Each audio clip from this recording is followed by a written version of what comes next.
The wedding planning has consumed most of her and her mother's life. I say her mother because we aren't married, though we've lived together for 10 years, for the past 6 months.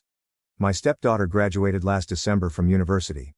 I paid for her to go to college, though it was a state school, it still ran $40,000. She does not have a job and has been living with us for the duration of her college career and since her graduation. I also bought her a car to get back and forth from school when she finished high school. From time to time her deadbeat father would pop into her life and she would fawn all over him. Although he has not contributed a cent to her education or paid any child support, though that is my girlfriend's fault as CS was not part of the settlement, she still loves him and wants him in her life. He stays long enough to break her heart by skipping town and breaking some promise that he made her. The wedding venue holds 250 people max. I gave them a list of 20 people that I wanted invited, since I was paying for everything. They told me that was no problem and they'd take care of it. So I let these people know they'd be getting an invite, and they should save the date. Saturday, I saw one of my friends on this list at the golf course and asked if he was coming. He told me that he wasn't invited. He told me that he got an announcement, but not an invitation. He had it in his back seat, along with probably 6 months of mail, and showed it to me. Sure enough, it was just an announcement, and my name was nowhere on it. It had her dad's name and her mom's name and not mine. This led to a pretty big fight with my girlfriend, as I found out that none of my list of 20 made the cut for the final guest list because 250 people is very tight. I was pissed, but not a hell of a lot I could do because the important people in my life had already been offended. My girlfriend said, if some people didn't RSVP yes, I might be able to get a couple people in. But that is an ultimate slap in the face in my opinion. So, I was boiling on Saturday. Yesterday we had a Sunday dinner with the future in-laws family and us and a surprise guest, the real dad. At this little dinner my stepdaughter announced that her real dad was going to be able to make it to her wedding and that now he'd be able to give her away. This was greeted with a chorus of, "Oh how great and how wonderfuls." I don't think I have ever felt so angry and so disrespected. I was shaking. I took a few seconds to gather my composure because I honestly wasn't sure if I would cry or start throwing punches or both. Once I was sure I'd be able to speak, I got up from my chair and said I'd like to make a toast. I can't remember exactly what I said, but the gist of it was this. I'd like to make a toast. The sound of spoons against glasses rings in my ears. It has been my great pleasure to be a part of this family for the past 10 years. Ah, how sweet. At this point in my life I feel I owe a debt of gratitude to the bride and groom, because they have opened my eyes to something very important. Confident smiles exchanged. They have shown me that my position in this family is not what I once thought it was. And now a glimmer of confusion and shock begins to spread on the faces in the room. Though I once thought of myself as the patriarch or godfather of the family, commanding great respect and sought out help in times of need, it seems instead that I hold the position of an ATM, good for a stream of money, but not much else. As I have been replaced as host, both on the invitations and in the ceremony, I am resigning my financial duties as host to my successor, real dad. So cheers to the happy couple and the path they have chosen. I finished my drink. You all can let yourselves out. Is this selfish? I'm supposed to shell out 40-50 grand for a wedding that I can't invite anyone to? That I am not a part of? I'm so done with this crap. I'm done with my stepdaughter. I'm done with my girlfriend. I transferred the money out of our joint account last night. She has not had a job since she moved in with me. This morning I called all the vendors I had written checks for deposits to refund my money. At present, it looks like I'll lose around $1,500 for the venue, but the other vendors have been great about refunding. Too long, didn't read. You want your real dad to be on the invitation, to give you away and to sit at the head table. Fine, your real dad can pay for everything too. Update 1. The immediate aftermath was a tantrum and people sitting there mumbling while not actually saying anything to me, but to each other. After much yelling with the GF about me being selfish, I spent the night in my home office and no one knocked on my door, not once. Today's aftermath is kind of depressing for me. GF brought me bride's wedding planner to show me how much work I was ruining. I thumbed through it, found a page in the music section for father-daughter dances. All of the songs were catered to real dad's taste.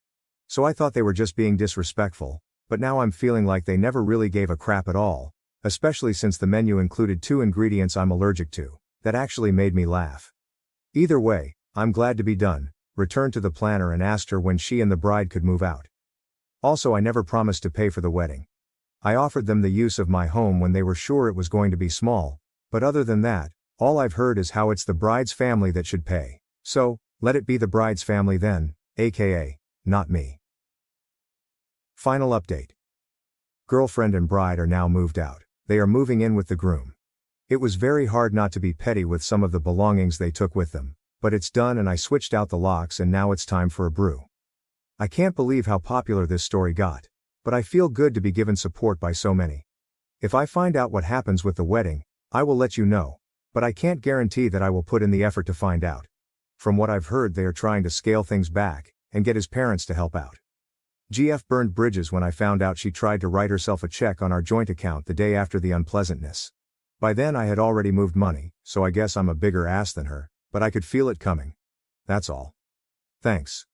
We couldn't save our 15-year marriage, because my wife friend-zoned me and wants a platonic companionship.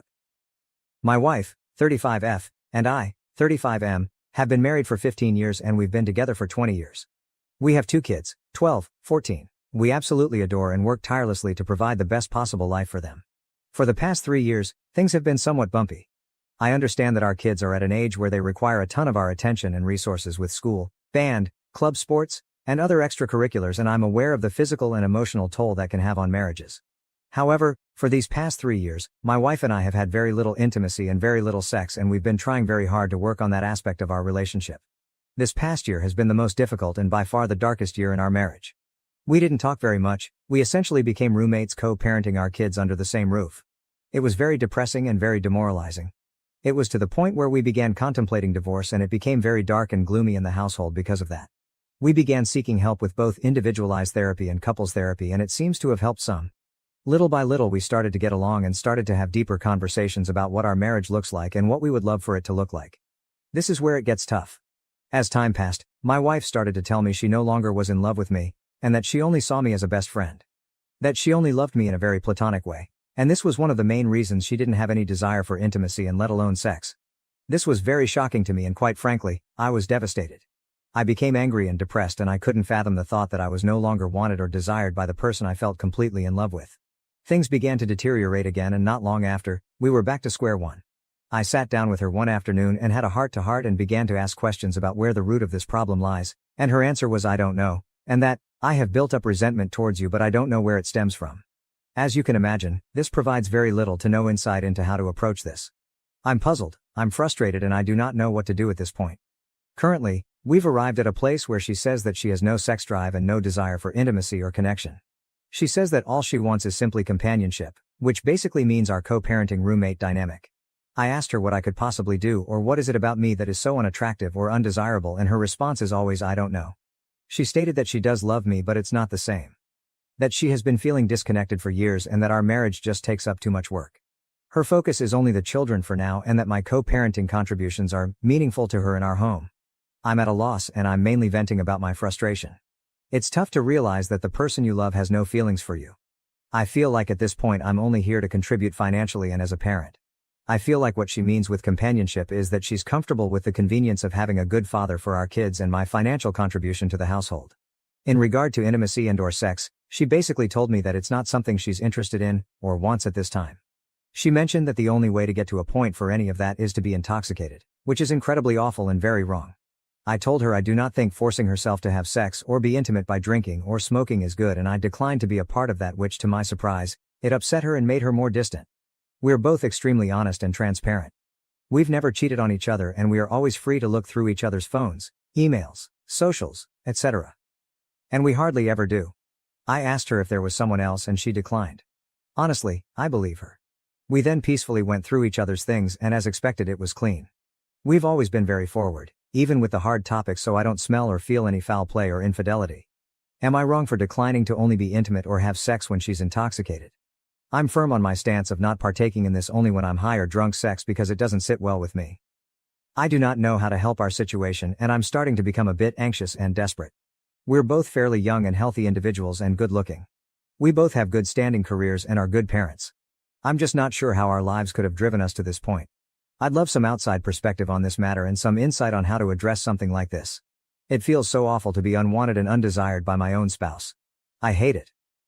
My wife of 15 plus years is no longer in love with me and doesn't know why and now says she can only have sex while intoxicated or I need to settle for a platonic sexless marriage and she doesn't know why that is but it is what it is and I'm in need of insight or advice.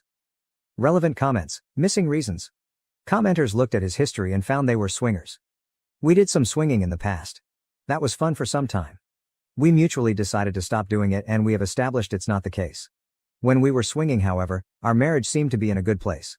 This is something we did disclose with our couple therapist and made sure to include it to make sure we're not neglecting an obvious potential issue. I will say, I did ask my wife if what she experienced during swinging is something that is affecting her view on our relationship and she said it wasn't. Our swinging experience was always together and it was very sex-driven. Nothing really emotional or poly. Truth is, I have to believe her at her word. I have no reason to distrust her. To date, she's always been very forward and never afraid of dealing things head on. No matter how painful. If this is a consequence of swinging, this issue existed long before the lifestyle. I agree that swinging wasn't a solution in the end. Never was meant to be. It was more of discovering or exploring if she felt any different. If that was the case, we agreed we would talk about it and if we arrive at the conclusion that myself is the problem and she has no problem with other men, we would part ways amicably. However, this wasn't the case. She didn't like sex or intimacy there either. She was very much in control of that whole swinging situation. And yes, I went along with it. What gives? It felt very organic and it was her effort, if you will, to discover more and learn more about our current issue. I saw it as a means of learning if I'm the problem and was very much ready to accept that. It turns out it wasn't the case. 6 years of misery sound awful. I would very much hate that. OP on if this started when the swinging ended. Finally, a comment on the swinging topic with actual insight. You're absolutely right about the fact that the swinging experience had changes that will impact our marriage and lives forever.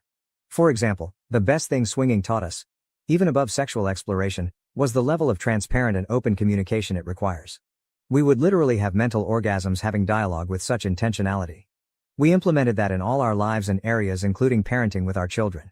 She even agrees that we're thankful for that takeaway from our swinging. Honestly, I cannot stress it enough with people here. Yes, we explored swinging. However, it was actually a positive experience. When we decided to stop, it was because it felt natural and organic to just do so. In fact, we met with that couple who we meshed super well with the night before. We actually enjoyed the actual friendship and even spent time as vanilla friends. So it wasn't because of something negative. Wife mentioned that it certainly wasn't any better and since she's not enjoying the sex we both agreed there's no point to this. I agreed and we moved on and we're still friends with those people because it's great. All that said, I know, more often than not, swinging causes massive issues. However, this was something we explored in pursuit of a solution to an issue that was present way before. I think of it as taking a practical approach to trying to solve the problem. Update 1. I wanted to give you guys an update of how the therapy session with my wife went this week. Not sure if this is helpful or not, but I took many of the responses, comments, suggestions from my initial post and put together some things I wanted to discuss with our couples therapist to help us navigate some of the core issues that may be affecting this situation. One of the main things that is the buzzword of this has been the term resentment, and it has been really eating me up inside knowing my wife keeps telling me she doesn't know why she's resentful or doesn't know why this is affecting her emotionally, mentally. I brought this up with our therapist once again and resurfaced the conversation about being married for so long, 15 years, and being together since we were 14 years old. Our long history of growing up and how having children when she was 19 years old, me 20, significantly changed the trajectory of our lives. We experienced severe poverty and many hardships in the process and we essentially had zero social life for the past 10 years because we were so busy raising babies, 2 kids now ages 12 and 14. She followed up with tons of questions directly, mostly from my wife about her feelings towards this and 90% of the responses were very our kids focused. It definitely felt like she was afraid of saying yes it sucked, because she would feel guilt or shame because it would imply she regrets the kids. I mentioned this in the session and the therapist encouraged her to look at this outside of the lens of being a mother and to try to view it a bit more selfishly and individually, and it was very eye-opening. My wife mentioned that she was very frustrated with the fact that we did miss out on many things in life. She also was very clear in saying I do not think I missed out on other partners or dating or partying, but I certainly lost all my friends. This was huge because one of the big pieces that has caused a strain in our lives is how siloed and isolated we've been, again busy raising kids. I followed up by reminding her that it's important to have good friends and to make time for herself and her friendships. For the past 3+ years, we've had multiple conversations about friends and how it is important to have them in life. Especially when you have similar peers that can help in many areas of life that perhaps we have no experience navigating and even simply for enjoyment.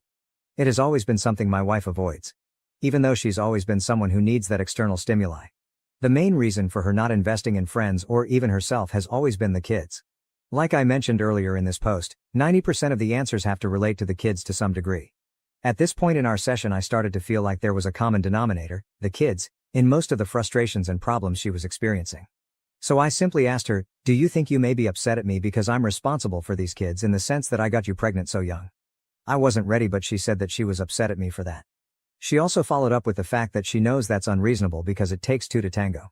I did feel like it was progress because it kind of gave us something to work on and help alleviate some of these burdens, so we agreed to invest more time in nurturing good friendships both together and individually. Towards the end of the session, we began to discuss what actionable items we would take from this session. At this point, it was still all very ambiguous and blurry as to what the outcomes were. I was very direct and very forward in asking my wife what her plan is moving forward. Note, I had decided prior to the session that should my wife say the same thing about being a co-parenting roommate, that I would take the 180 approach and essentially do me. She started basically saying the same thing, that she doesn't have any desire to be intimate or sexual with me as of now, and that she loves me immensely and she feels bad for not being there for me, as mentioned in my first post. I also brought up the brief swinging that happened, to which for the 50th time said it wasn't a problem. I agree with her on this.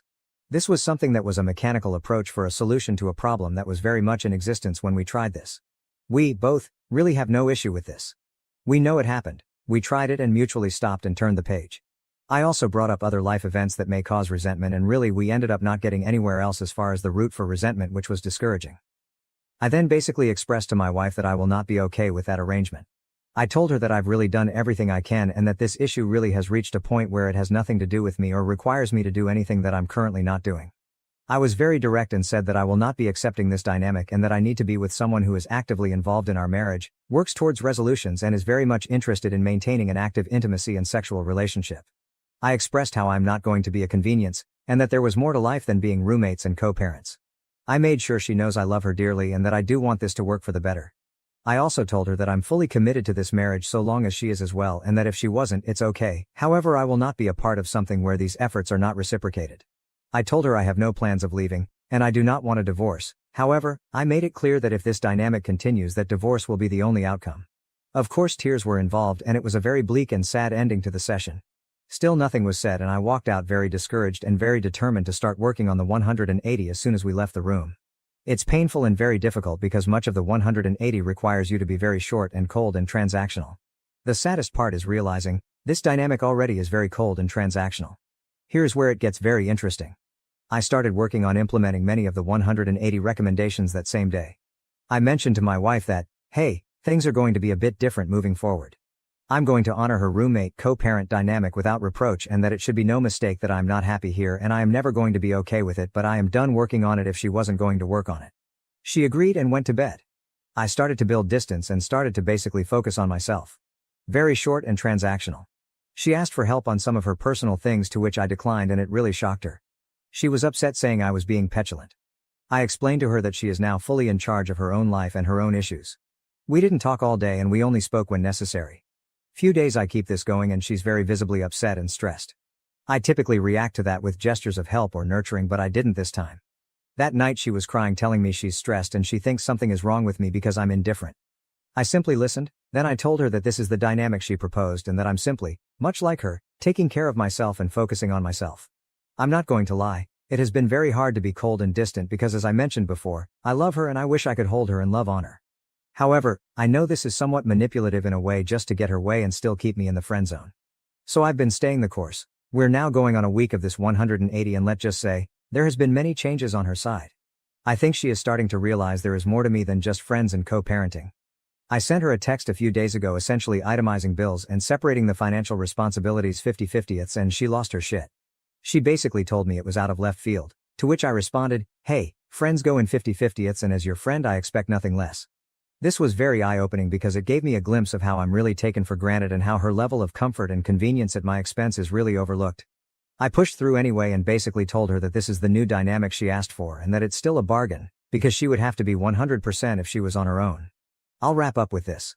While the 180 has been working in many different areas, I am still very much sad about the overall situation. There have been many eye-opening statements being said and realization that have not been pleasant to encounter. It has also sparked new energy and new efforts on her side as well. She's definitely seeking to talk to me more often, and while it's hard to turn down, I hope if things improve this continues to happen.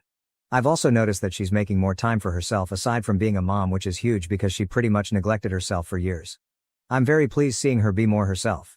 My hope is that as we work on ourselves, the marriage improves. There really is no telling at this point where this will go. We are very much cordial and amicable even to this day, and that's a very good sign. Boundaries are set and expectations are very clear, and I feel that no matter the outcome, I will be at peace with everything that has been done. We're still going to continue the couples therapist until we either rekindle our marriage or end up in divorce. I feel like having this unbiased third party really helps as a witness and as a guide through this. No matter what, I will always love my wife. However, I will not participate in a sexless, intimacy-less marriage because we both deserve better. Thank you all for all the kind words and recommendations and feedback. This will be my last post on this topic and I wish you all the best. TLDR. My wife friend-zoned me once to just co-parent at my expense, but I started the 180 method to try and find a solution because she doesn't want to work on us, which seems to be working on getting her out of her rut and helping me discover more about how she feels. Also, therapy is paramount and highly recommended to all couples. Relevant comments. Comment 1. So, I'm going to assume that your wife has a lucrative job and you are both going 50-50ths on childcare, as you both work and share children. Because otherwise, this approach is just plain financially abusive, and if you're planning on saying I won't pay the bills unless you have sex with me, sexually abusive as well. Assuming that is the case and you aren't a total POS, I'm actually interested in how this works out for you. I feel like I'm in an unstated, similar situation. We both work and have blended finances, but we don't go to bed together or eat together, have barely any intimacy, a kiss or two, hugs every couple days, and spend maybe 8 hours a week together, just the three of us, him, me, and the toddler. Even less, just the two of us, maybe 3 hours a week. Otherwise, he is on his game, or out playing sports, watching YouTube, or whatever else he does. It barely feels like a friend situation, let alone a marriage. I'm curious how she handles it, as the spouse that presumably was pulling away first. I hope you keep us updated. OP, yes, we both have degrees, good careers, and while I make significantly more money, her salary is very proficient and above average. The 50-50ths was not to cripple nor hurt her financially, that is cruel, but mostly to send a message on what a roommate dynamic looks like in the real world. I really dislike how people immediately jump to conclusions about the finances as a way of manipulating her. It's not the case at all. Plenty of money left over after bills. However, 50-50ths means she has less whatever money, and the understanding that roommates share everything equally. Prior to this 180 approach, we did everything together and with our kids. We always saw ourselves as a unit that does things together. Both alone and with the kids too. That's changed now, where I'm choosing to focus on more independent types of pastimes and focus. That is what has sparked her reaction and realization of there's more than just roommates here. Comment 2. How does one dump half of the household expenses on the other person if they share a bank account? Or are your finances kept separately? Just curious how this would work if applied to my life. OP, excellent question. We shared everything. The proposed 50-50ths was suggesting we place the necessary amount to pay bills in the same account and any leftover money can be deposited to a new account. I think this is why she was very upset.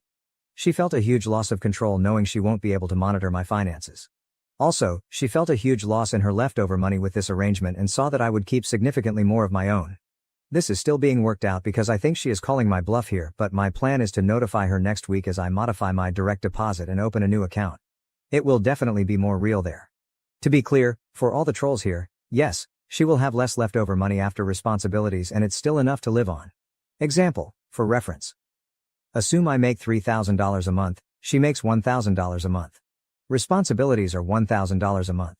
So she'd contribute $500 and I would contribute $500. Where before she would contribute only $250. This is the last comment I'll add regarding money and finances. She's fine and she's not hurting. I promise when asked what if she leaves for another man. Interesting. She has no shortage of men hitting on her and we're by no means jealous people. So I've witnessed this multiple times and her reactions are somewhat indifferent. I will say, if another man for her was the answer, she'd tell me or she'd have some inkling maybe. There's no telling, but I think the problem is deeper than superficial attention from a different person. You might be right, and if this is the case, so be it. However, I'll live with peace knowing I left no stone left unturned. Crazy thought, I know I would be disappointed and saddened if she did leave for another man that would accept the bare minimum. But I'd also feel a peace knowing it's not all my fault. I know I'm responsible in some way to some degree. That's just marriage. I know sadness and depression will creep but we'll both overcome, but if this does happen at least there will be clear reasons and clarity as to why it did. Also, I know for a fact that she wouldn't cheat. We're both very blunt, open and transparent. She would definitely tell me that she wants to step out on our marriage before it actually happens. As would I. We owe ourselves this respect for each other and we actively practice it. New update. I debated for a long time on whether to submit an update on this matter. A few significant changes have taken place and I felt it would be good to not only share with you, but also to allow myself to process all of this in a uniform way. We're now almost 9 weeks in on the 180 method I mentioned I was starting, and it started to render some positive reactions from my wife. I explained in the previous post that she started to notice things that she previously took for granted, started to ask more about my whereabouts, and also started to notice I would go out with the kids more often without her, and she started to invite herself, to which I didn't decline. So much has changed, and it has changed for what seems to be for the better. This past Memorial Day weekend, my wife asked me if I wanted to go out for coffee because she wanted to talk to me about something. This was huge, because I can't recall the last time my wife asked to talk to me about something important. I must admit, I was very nervous and worried about what this could be about, and my mind was racing with the plethora of scenarios of what it could possibly be. Of course I agreed, and we took some time away from the kids to have this conversation at a local coffee shop. The talk was very constructive in nature. There was a ton of insightful information about herself that helped me further understand where she is in life, both emotionally and mentally. We summarized what the core issues we are encountering are, and she asked me for help. This is new, and I cannot tell you how excited I was to hear something so sincere coming from my wife, who for the last 2+ years has been absent. So after she was through sharing all her thoughts, I proposed a plan that I felt was right for us. This is something that I had been thinking about these last few weeks, and I was planning on bringing this up in a few months if I noticed that things were not changing for the better. This date felt like the right place to share it, since it goes hand in hand with what she talked about, and it also relates to the help she was asking me for. I started by first acknowledging her feelings and her concerns. I told her they are valid, and how she feels is personal to her, and that I care that she feels this way because I don't like the thought of her being sad or depressed. I also told her that my goal still is and will always be for us to reconcile and be the happily ever after we vowed to be for each other, and that my love for her is as strong, if not stronger, as it was the day we said I do. I continued the conversation by telling her how I felt about the whole situation, read my previous posts for details, and how it affects me every day. I also clarified some things that she mentioned she was feeling because I have been very distant and monotone, transactional, lately. I explained to her that I was very much trying to protect my feelings and emotions from the rejection and neglect, and that it wasn't personal. It was simply me safeguarding myself because I cannot control her, I can only control myself. This was a perfect segue way to the core of this approach, which is focused on self-accountability. I told her that for the longest time I was always working hard to make her happy and do things that I knew she enjoyed or wanted. However, I was always met with rejection and disappointment, which caused a load of stress on me. I explained to her that I had to make a change for myself. After all, I can only control myself and make the changes that I want for myself. I mentioned how I was starting to implement new habits and routines that help edify me, all while still executing all of our shared responsibilities, including parenting, finances, and daily living activities. I explained that the goal is to continue to improve myself both as a husband and father, learn more, and be healthier, among other things. She was very receptive to this. She told me that she sees what I'm doing and that she is proud of the changes she has seen. She also told me how she's starting to realize that she feels left behind and that much of the things that have affected her negatively are her own fault. Toward the end of the conversation, which was about 3 hours, there was a very high spirit of reconciliation in the room. I told her that my goal is to ultimately make this work. However, I was very clear that I was not going to live under the current circumstances. I told her that my heart wants her to be happy even if it means elsewhere, and that I also deserve to be happy myself. I also explained that I do not want our children to grow up thinking this was okay or normal because they deserve better as well. She told me she doesn't either. She told me she doesn't know what to do, to which I replied, let's set some clear goals. However, the goals will be for ourselves, not for each other. So here is what we established. We are in charge of our own happiness. The key here is that she's not responsible for making me happy, and vice versa. We both need to seek what that personal plan looks like individually. Also, we're both encouraged to include each other in taking those steps if we want, but it is not required. We are in control of our own individual lives and our own journey. This means we're both responsible for finding the resources necessary to grow, change, and heal. We can definitely help one another when help is requested. However, unsolicited advice or help will not be rendered. We are responsible for communicating. This ensures nothing is left unsaid. If it was never brought up or discussed, it never happened. We're not mind readers, and we need to take ownership when we fail to communicate. Make a list of needs and wants. This gives us both clear directions about meeting each other's needs. This also gives us a choice as to what we choose to do, compromise on, or decline to do. This list also will not serve as a checklist for accountability. We made it clear we would not be bringing this list up for the purpose of arguing. And it was up to the other person to use the list as a tool for growth, transparency, or clarification. We concluded that it was up to us to decide if we will be happy doing these things for ourselves because we care, not to simply check a box. This was very important in order to establish long-term habits and not short-term band-aids, because you cannot make someone change or do something they don't believe is important. Established a deadline, Memorial Day 2025. At the end of the conversation, we concluded by setting Memorial Day 2025 as a hard stop to evaluate our lives and our progress. We agreed we would do this with the clear understanding that we will independently decide if we are happy here. If we determine we aren't happy, we will be getting a divorce. We would also both assume full responsibility for what happened should we get divorced. For example, if needs were not met, it would mean my partner chose not to meet them. This places full responsibility on each other in all areas. The whole process requires that if needs were not met, the next question should be, did we do everything to address this issue? If yes, then we will have a clear conscience of what transpired and know we left no stone unturned. If, however, we didn't do everything to address the issue, it will mean the issue was not important enough for you or didn't care to meet those needs. This goes both ways in all areas, like everything else. We established that the main motivator for change should be ourselves, and that if we did that, we would in turn begin to see beneficial changes towards each other. The goal is to ensure that everything we are doing for one another to meet each other's needs is being done because we want to do it for our spouse, not because she asked. Instead, it was done because I know it makes him/her happy and I love seeing them happy. I felt it was important to mention to her that we are no longer required to do anything for each other. It is now more of a I want to do these things for each other. Ultimately, I felt the conversation was very positive and productive. Many tears were shed and lots of hugging ensued.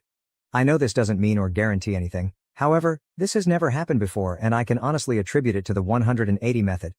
I cannot give any more insight on this method other than it's the only thing I did differently and something new happened for what seems to be better.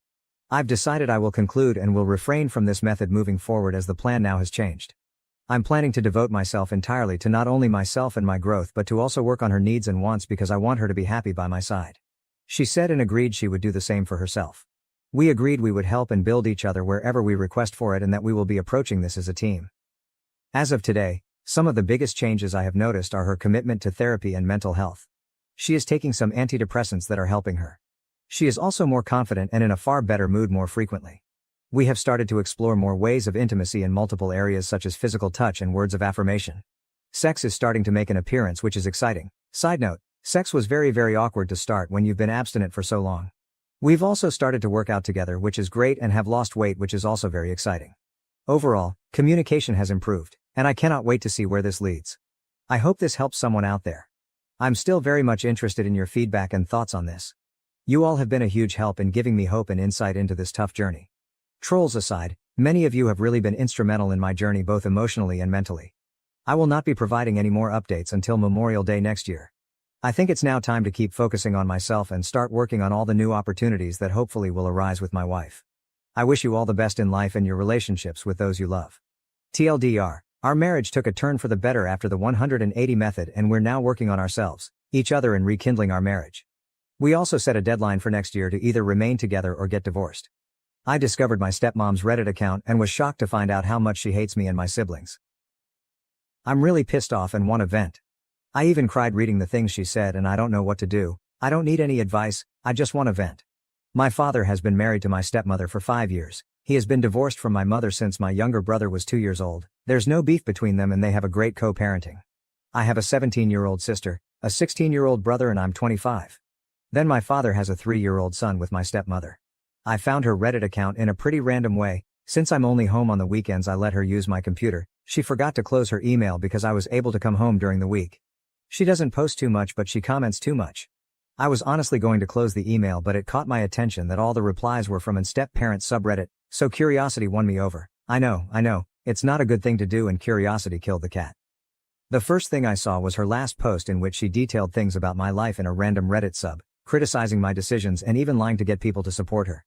She has posts on that site talking about how happy she feels when my siblings are not at home. My sister adores her, but she has comments talking about how she can't wait for them to turn 18 and leave the house because she just wants to share the house with her family.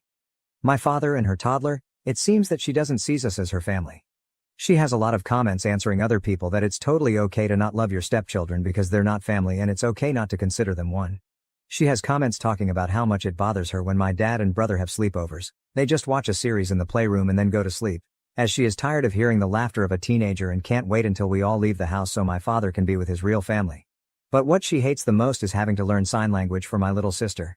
It had always seemed strange to me that SM still struggles with sign language, but now I know that she never really put in the effort to learn. My sister always said that for many people sign language is very difficult, so I never said anything.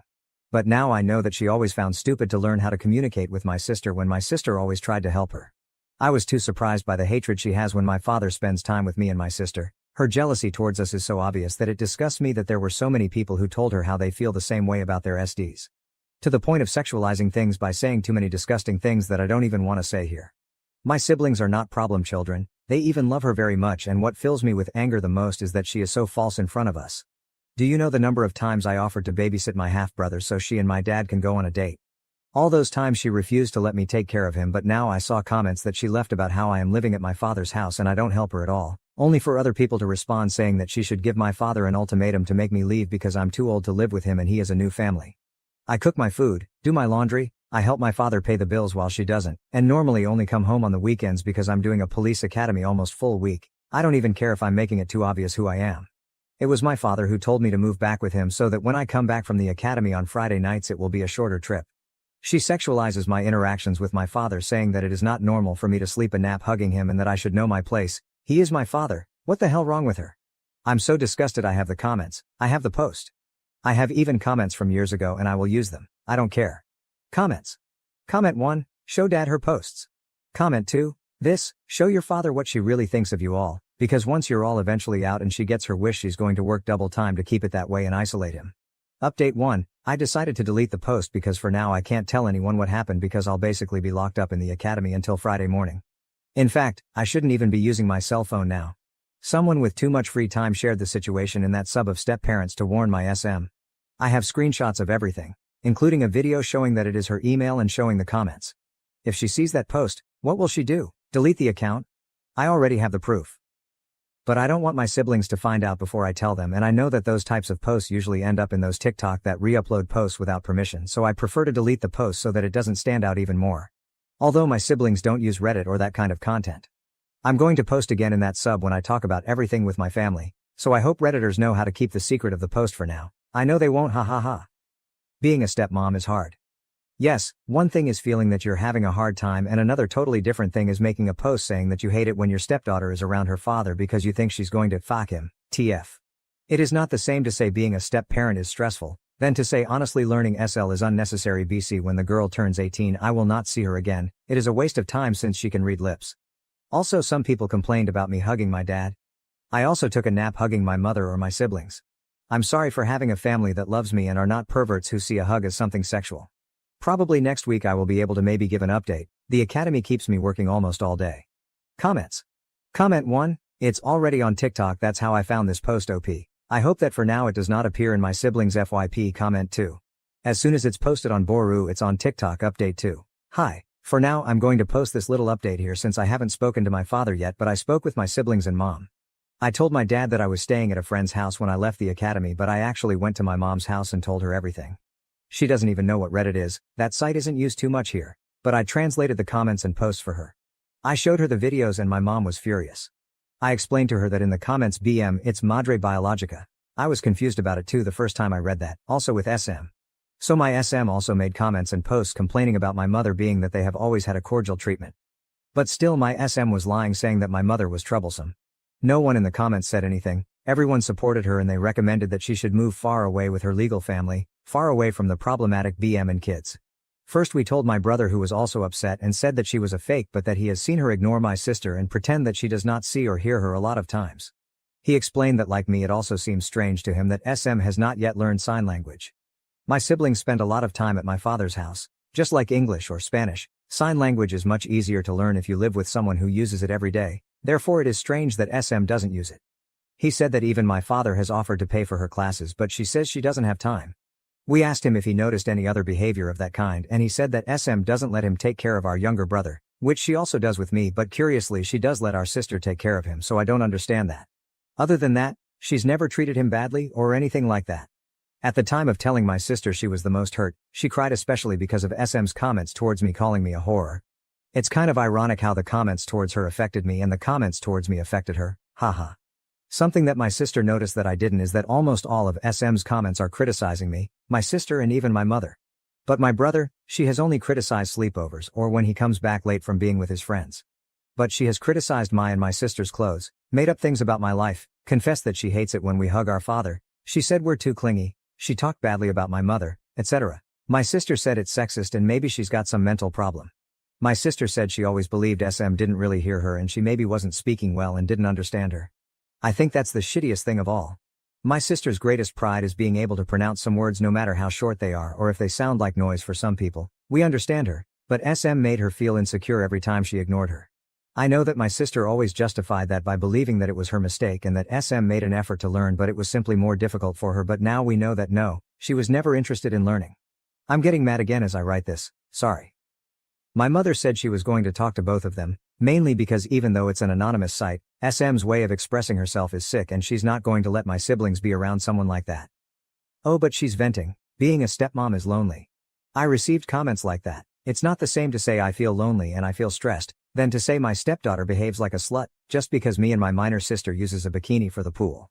Her account is old, she's been leaving comments like that for years. With lies, with complaints we never heard before, it's just messed up. We arranged that we're going to tell our father all together and show him everything, so we're probably going to tell him tomorrow because I need to leave for the academy on Monday. My SM account has not been deleted. It's crazy how she makes things up to get approval from strangers.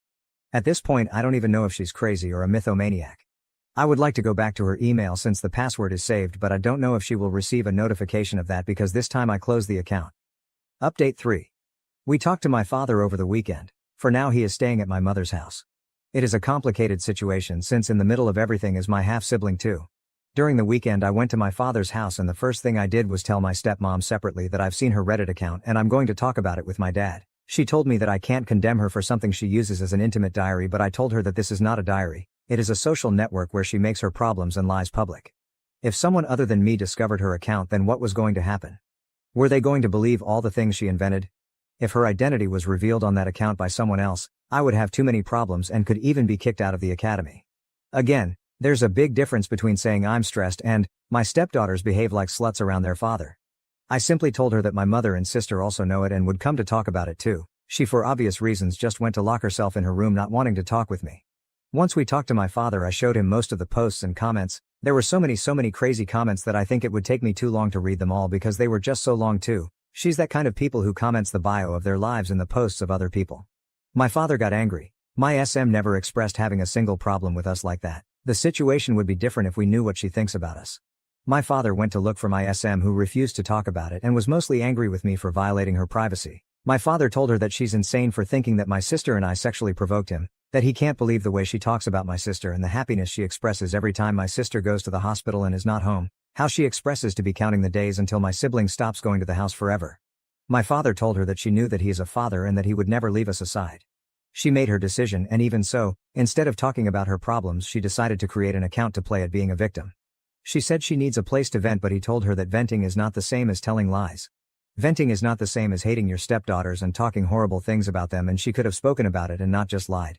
They argued a lot, but it didn't get anywhere because she kept defending herself and my father only told her that it was over.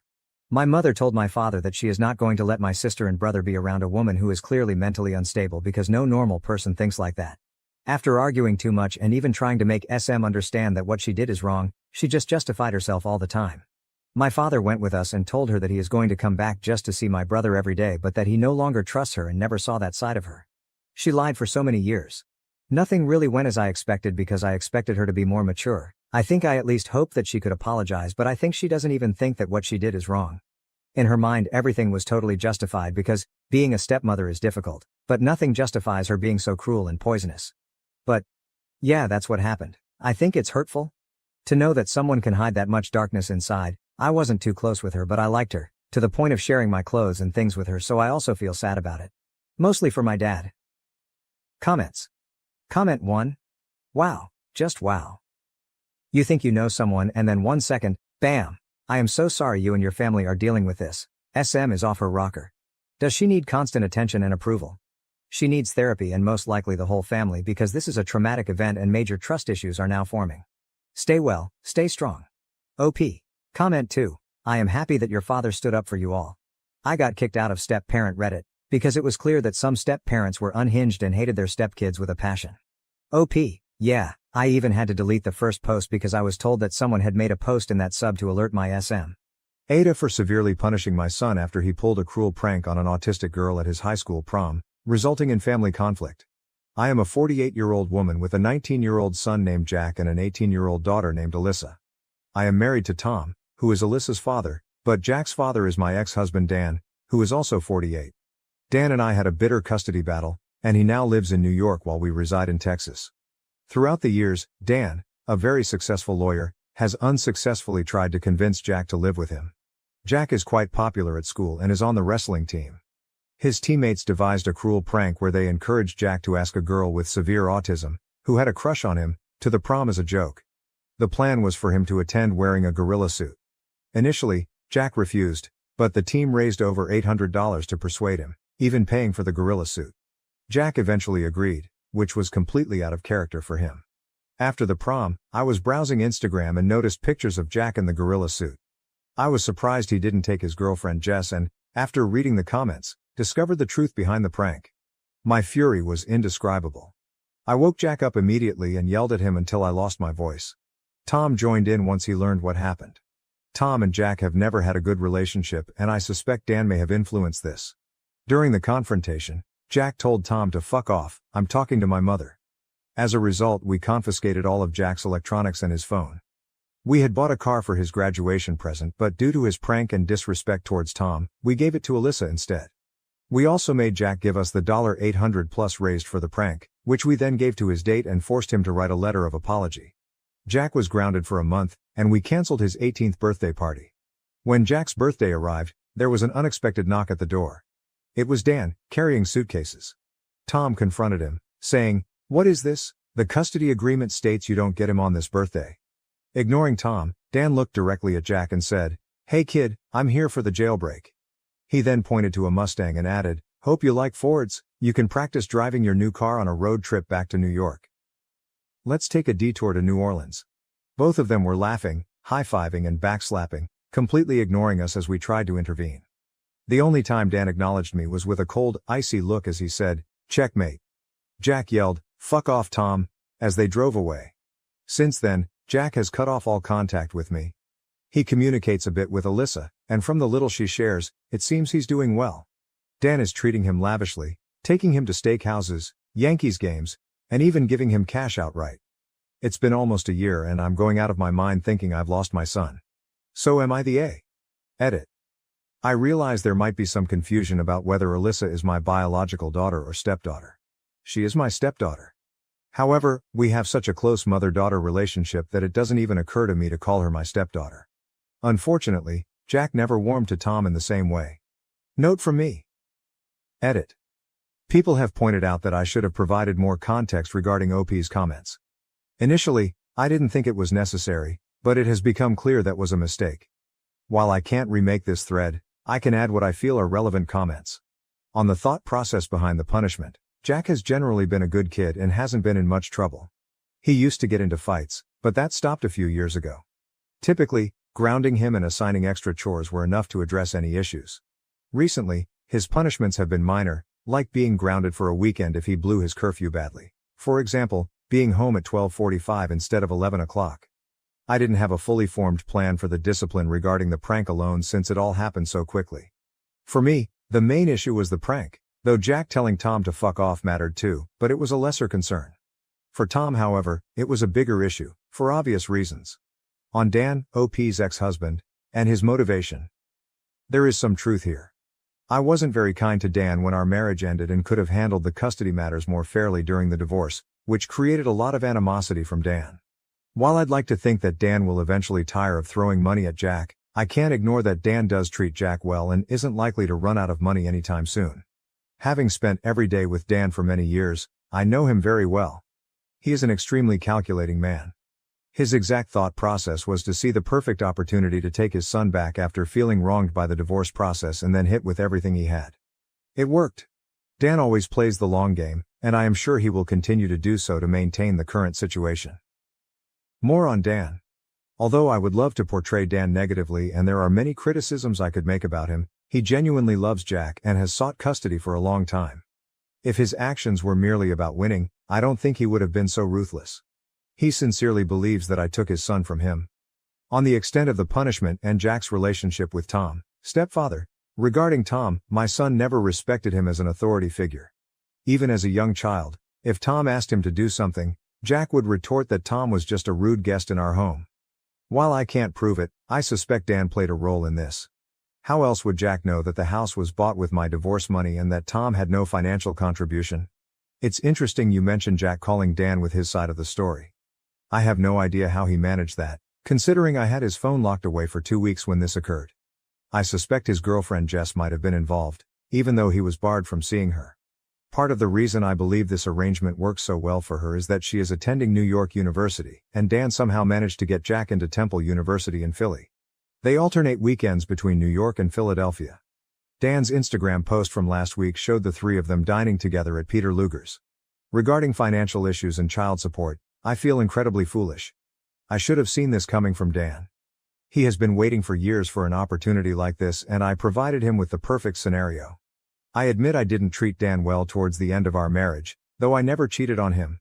But since then, he has harbored a deep resentment towards me. Now that Jack no longer lives with me, the child support payments have ceased. We divorced in New York, where child support continues until the child is 21. I'm worried about how I'll manage to pay next month's mortgage without those payments. Dan earns a significant income, so the child support was a substantial amount. Additionally, Dan can now pursue child support for me, and my lawyer has informed me that he has already filed the necessary paperwork. More on the child support situation. Tom is on disability.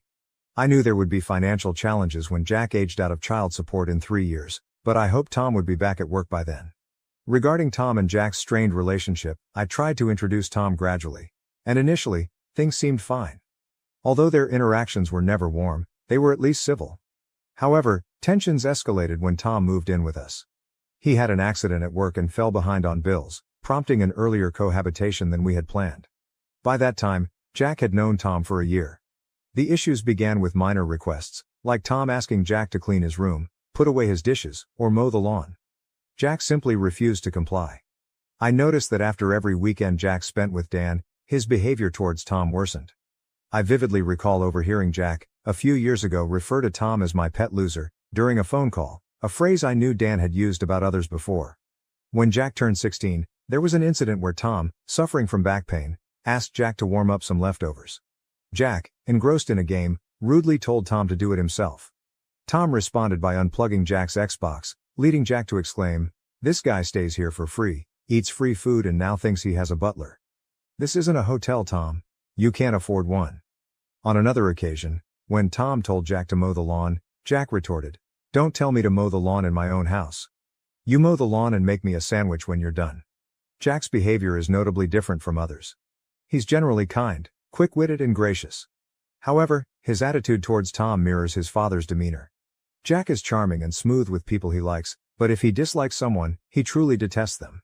He clearly harbors a deep hatred for Tom. Elaborating on their relationship, the end of my marriage to Dan was far from amicable. I acknowledge my role in the contentious divorce, and the animosity only intensified once Tom came into the picture. One incident particularly exacerbated the tension. Tom made a joke on Facebook about wishing corporal punishment would return to schools.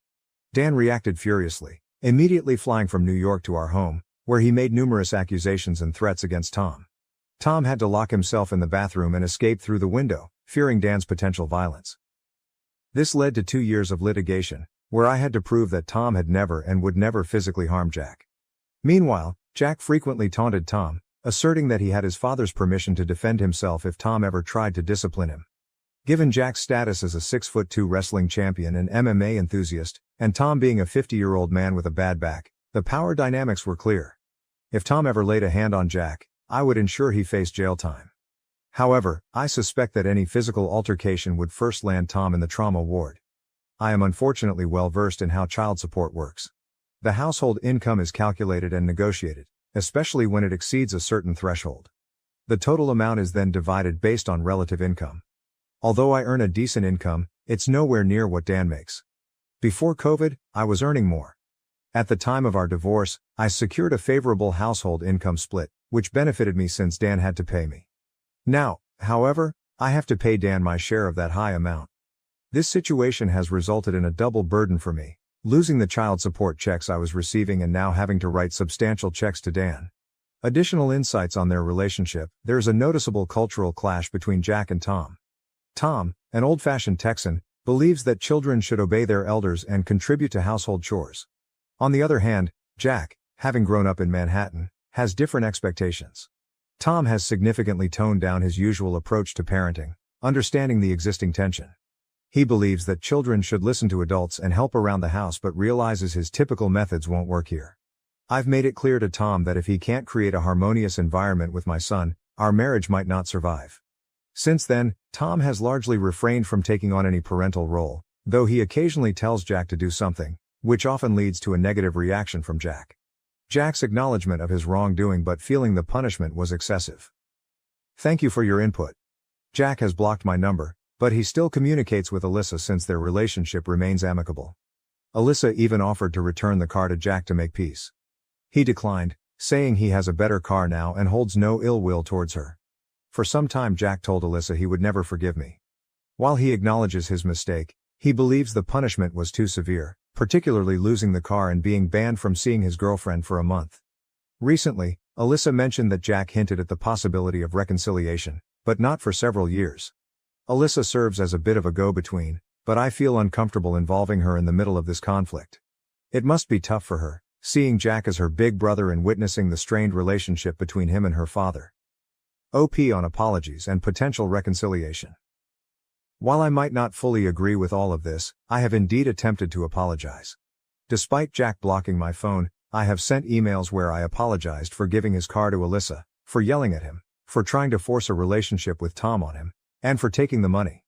He has not responded to any of my messages. You raise a valid point about apologizing to Dan. Dan harbors a strong dislike for me. To take some accountability, the reason for our divorce stems from how poorly I treated Dan during our marriage. He resented the custody arrangement, believed the child support was excessively high for Jack's needs, and openly accused me of stealing both his money and his son. However, despite all this, the worst that could happen is Dan hanging up on me. Update: I was not permitted to post an official update, but a few of you have asked for news, so here it is. Following some advice from commenters, I reached out to Dan to see if he would help mediate between Jack and me. About a week later, Dan responded and arranged for me to meet him and Jack at a cafe in Manhattan. He booked a 6 a.m. flight for me and put me up in a questionable hotel in what might be the most dangerous neighborhood in New York City. When I arrived, I saw Dan, Jack, Jack's girlfriend Jess, and Jonathan, a friend from Dan's previous firm. I also noticed Jess was wearing an engagement ring. Jonathan informed me that Jack has a legal claim against me for stealing the $840, and until this matter is resolved, I am to contact only Jonathan and not Jack. I explained that the money was collected by Jack's friends for the prank and that I gave it to the girl. Jonathan acknowledged the circumstances but insisted that legally, it was theft and Jack has a right to claim it. I retorted that regardless of the law, Jack did not deserve that money, and they were welcome to sue me. Jack then said, "You locked me in my room like a prisoner for a month, took the car bought for me with Dad's child support money, took the money, and berated me for hours. Unless you're going to give me the car, this is the only thing you can undo. You said you wished we could have handled it better, so here is your chance. Or was that just bullshit lip service?" I apologized but stood firm on my decision. Jonathan then handed me a cease and desist letter, instructing me to communicate only with him and not to contact Jack directly. After Jack and Jess left, I asked Dan if we could talk privately. I asked if he brought me there to humiliate me, and he responded that in fact, he didn't. He brought me there so I could humiliate myself. He explained that he had worked very hard to get Jack to the point where he'd be open to talking to me again if I were willing to back down a bit. But Dan knew that if I had to choose between my pride and my son, I would choose my pride, just as I did during our marriage. I asked Dan why he put us through this ordeal. He said it was because he wondered if I would ever learn to prioritize love over anger. He bet his future on the belief that I wouldn't when he divorced me, and he needed to see for himself how things turned out after all these years. I then asked if Jack was just a pawn in his game. Dan replied that if I had chosen Jack, he would be with me now, and nothing could have stopped that. But instead, my pride over a stranger was more important than learning to move on with my son. I asked him about the girl, to which he responded, "I hope she'll be a wonderful daughter to you since you lost a son for her."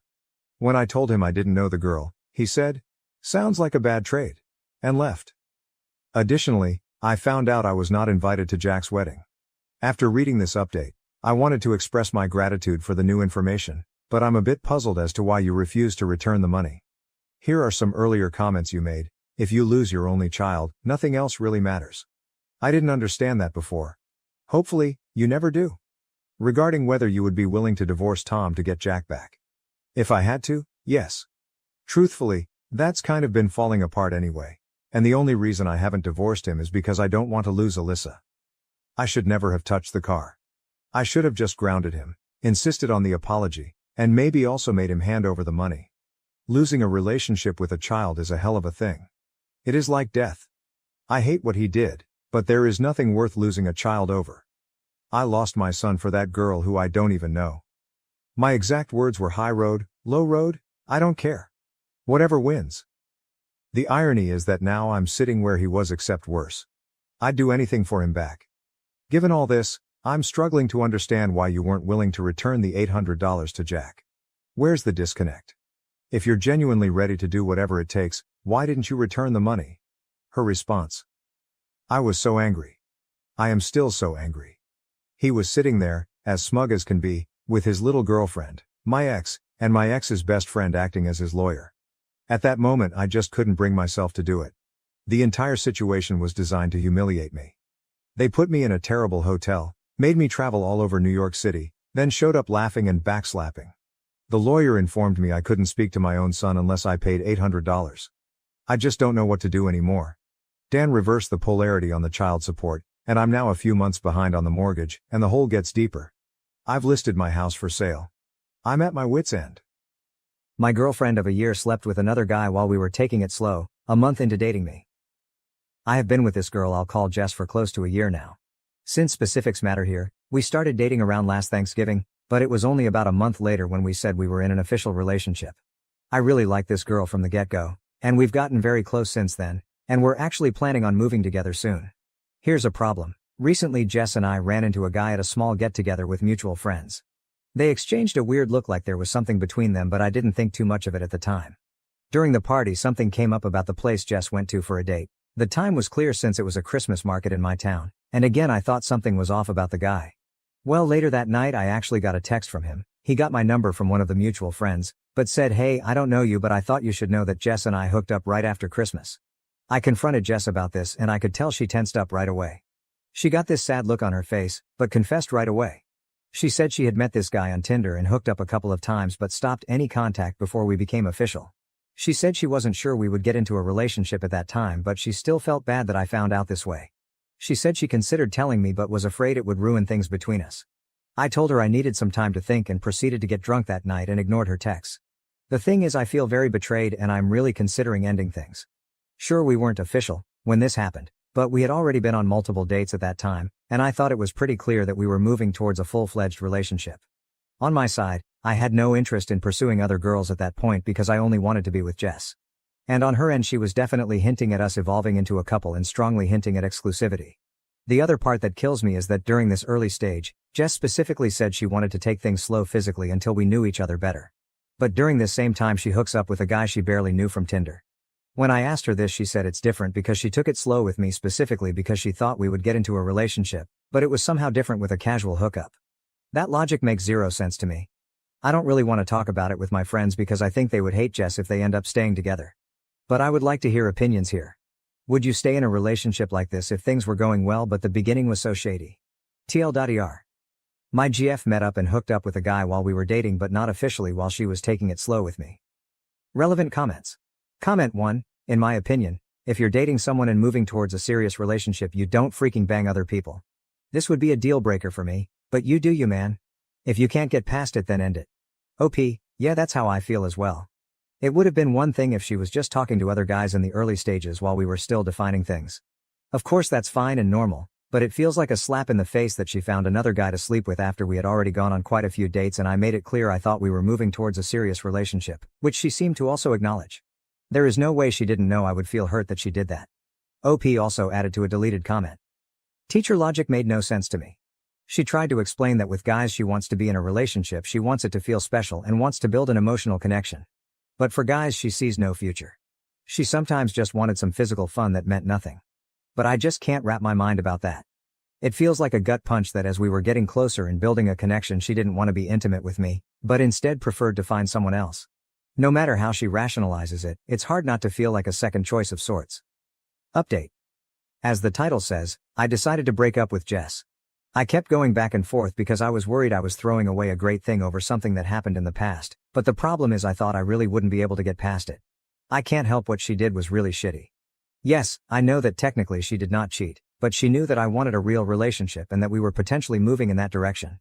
But meanwhile she expected me to plan, and pay for, interesting dates, court her and prove that I was worthy of her while she happily hooked up with randos who basically did nothing but show an interest in fucking. Fuck that. In a follow-up conversation it also came up that her friends sort of guided her to act like this.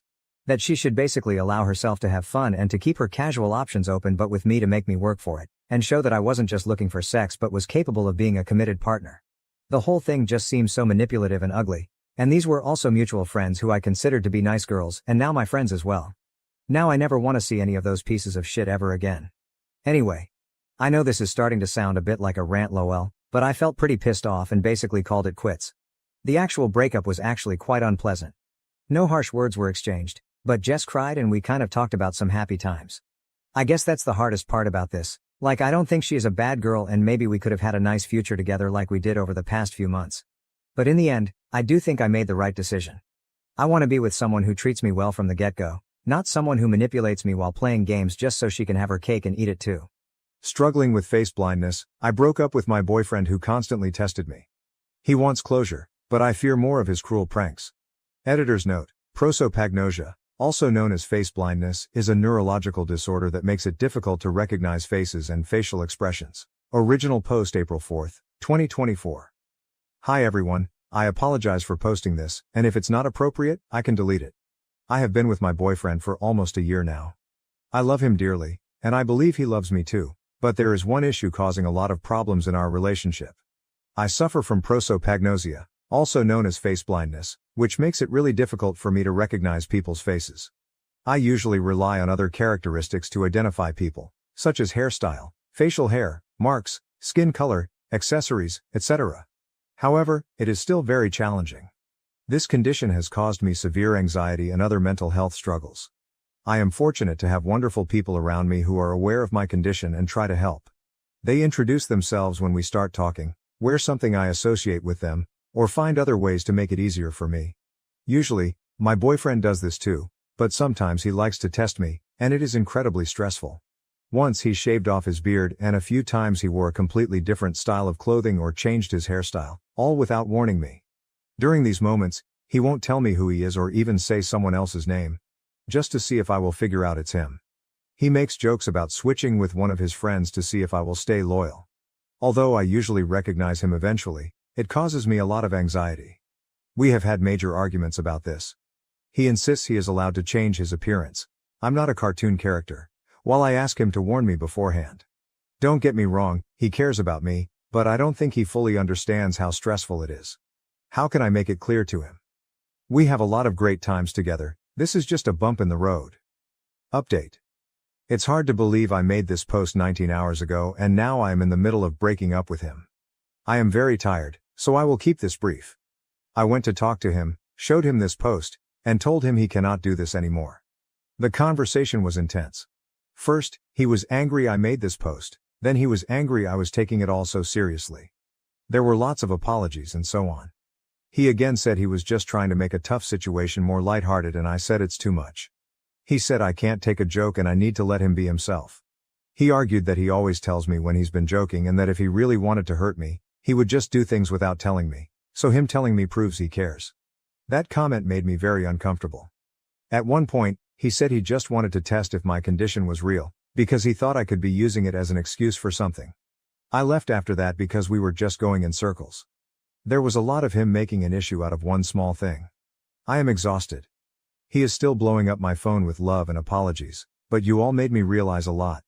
Thank you, really. I am trying to stay rational about it, but it's hard because I do care about him a lot. I am going to get a few hours of sleep. Thank you again. Relevant comments. Comment 1. He is messing with your safety. Does he not realize that? OP, I don't think he realizes how confusing it all is. There was a moment when he did the opposite, acting all weirded out when I thanked him for a nice date, saying it wasn't him. Even though I knew it was, I still started to doubt myself. He did say it was a joke soon after, but it caused such a panic. He hasn't done it again, but it took me a long time to feel comfortable again. Comment 2. Making someone feel unsafe is not a joke. Gaslighting someone you care about is not a joke. Comment 3. Holy smokes, that's terrifying. Not recognizing a familiar face with a major change like that is like nightmare fuel. The fact that your boyfriend does it to you multiple times on purpose is scary. I don't know if there is a way you can explain it to him if he doesn't get it. It seems he enjoys your panic, which is not a good thing in a partner. If this was my partner, I would get a tattoo or something. And I don't have any. OP, my dad actually got a tattoo on his arm for me, which is a great comfort. I hadn't realized how messed up everything is until reading all these replies. Comment 4. Your boyfriend is basically abusing you in emotional situations. He thinks it's hilarious that you struggle and get severe anxiety, which isn't normal, nor does it mean he cares about you. This is a huge red flag. OP. Abuse is a really big word, but I do agree it's not okay. I'm seeing him soon, so we'll see how it goes. Update, April 8, 2024. Hi y'all, I hope it's okay if I post a little update. Things went completely crazy over the past few days, and I wanted to share what happened. First, I want to express my gratitude to all of you. I wasn't fully aware of the real implications of my boyfriend's pranks and what they said about him and our relationship until I read your comments. Your insights opened my eyes to how problematic his behavior was. The same evening I made my initial post, I went to talk to him, intending to make it clear that he couldn't continue with his pranks. The conversation escalated quickly. We talked for hours into the night and exchanged messages every day since. He was furious about the Reddit post I made, angry at you guys, and upset that I couldn't take a joke and listen to strangers. During our conversations, he admitted that in the beginning, he didn't believe I actually suffered from face blindness and thought I was using it as an excuse to cheat on him. He claimed that now he does believe me, but, due to bad breakups in the past, he has a hard time trusting that I won't use it as an excuse regardless. He said he was joking about it to make a tough situation lighter and that it was just his sense of humor. He argued that if I loved him, I'd accept that. When I made it clear that I was done with the relationship, things got even worse. He began apologizing profusely, claiming he didn't realize it was such a big deal for me, which didn't make any sense given everything he had said before. In the same breath, he mentioned that at least he told me about his pranks. To those who thought he might have planned to trick me using one of his friends, you may be right. To be honest, I was done. I do care about him a lot. You can't just shut those feelings off. But it's never going to work. There have been countless messages, calls, and attempts to contact me. He hinted vaguely that he had pulled pranks I wasn't aware of. I don't know if that's true or if he's just in a bad place right now. He also came to my place to apologize again. However, I suspect he didn't expect me to immediately recognize him, as he didn't apologize until I said his name. He's not evil, but he's very messed up right now. I blocked him everywhere, told him not to show up anymore, and arranged for a friend to give him his stuff. I'm going to delete this account soon, but I wanted to thank you all for helping me realize the truth. I genuinely don't think I would have figured it out on my own. I'm heartbroken but also a bit relieved. Thanks for all the support and kindness. Relevant comments. Comment. I'm glad you broke up. Someone who loves you shouldn't ever do that to you. Just curious about your condition. Do you also have issues with recognizing voices as well as faces? I can only imagine how hard it must be to deal with. OP. Actually, voices are one of the traits I go by to recognize someone. Voices, posture, tattoos, hairstyle, and so on. Thank you loads. Am I the asshole for not giving my ex the closure he's asking for because he messed with my face blindness? April 21st, 2024. This is probably a bit silly, but that boy has got me questioning my own mind. Either way, sorry if this is a bother. I broke up with my boyfriend a few weeks ago. I had realized, in part thanks to Reddit, that some of his behavior was absolutely not okay, and when I tried to talk to him the conversation escalated to me breaking up with him. I have a pretty severe case of face blindness, also known as prosopagnosia. It means I can't recognize or remember people's faces and have to rely on other characteristics to identify someone, such as their voice, hairstyle, posture, and so on. People around me know this and introduce themselves when we meet or do other things to make it easier for me. Despite these accommodations, I still suffer from a lot of anxiety because of it. My ex used to try and test me, which gave me a lot of stress. He would change his look without warning to see if I knew it was him, among other things. He called these actions pranks, saying he was just being a jokester. So we broke up. It's been a lot. He's been calling and messaging nonstop with both apologies and non-apologies until I blocked him. In moments of high emotion, I said things like I never wanted to see him again, and he would reply that he was hurt and that I wouldn't even know if it was him, and I was lucky he wouldn't do it. This made me feel very uncomfortable.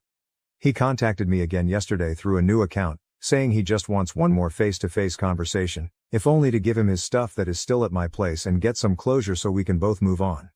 I told him my plan was to get a mutual friend to bring his things over to him. He was hurt by this response.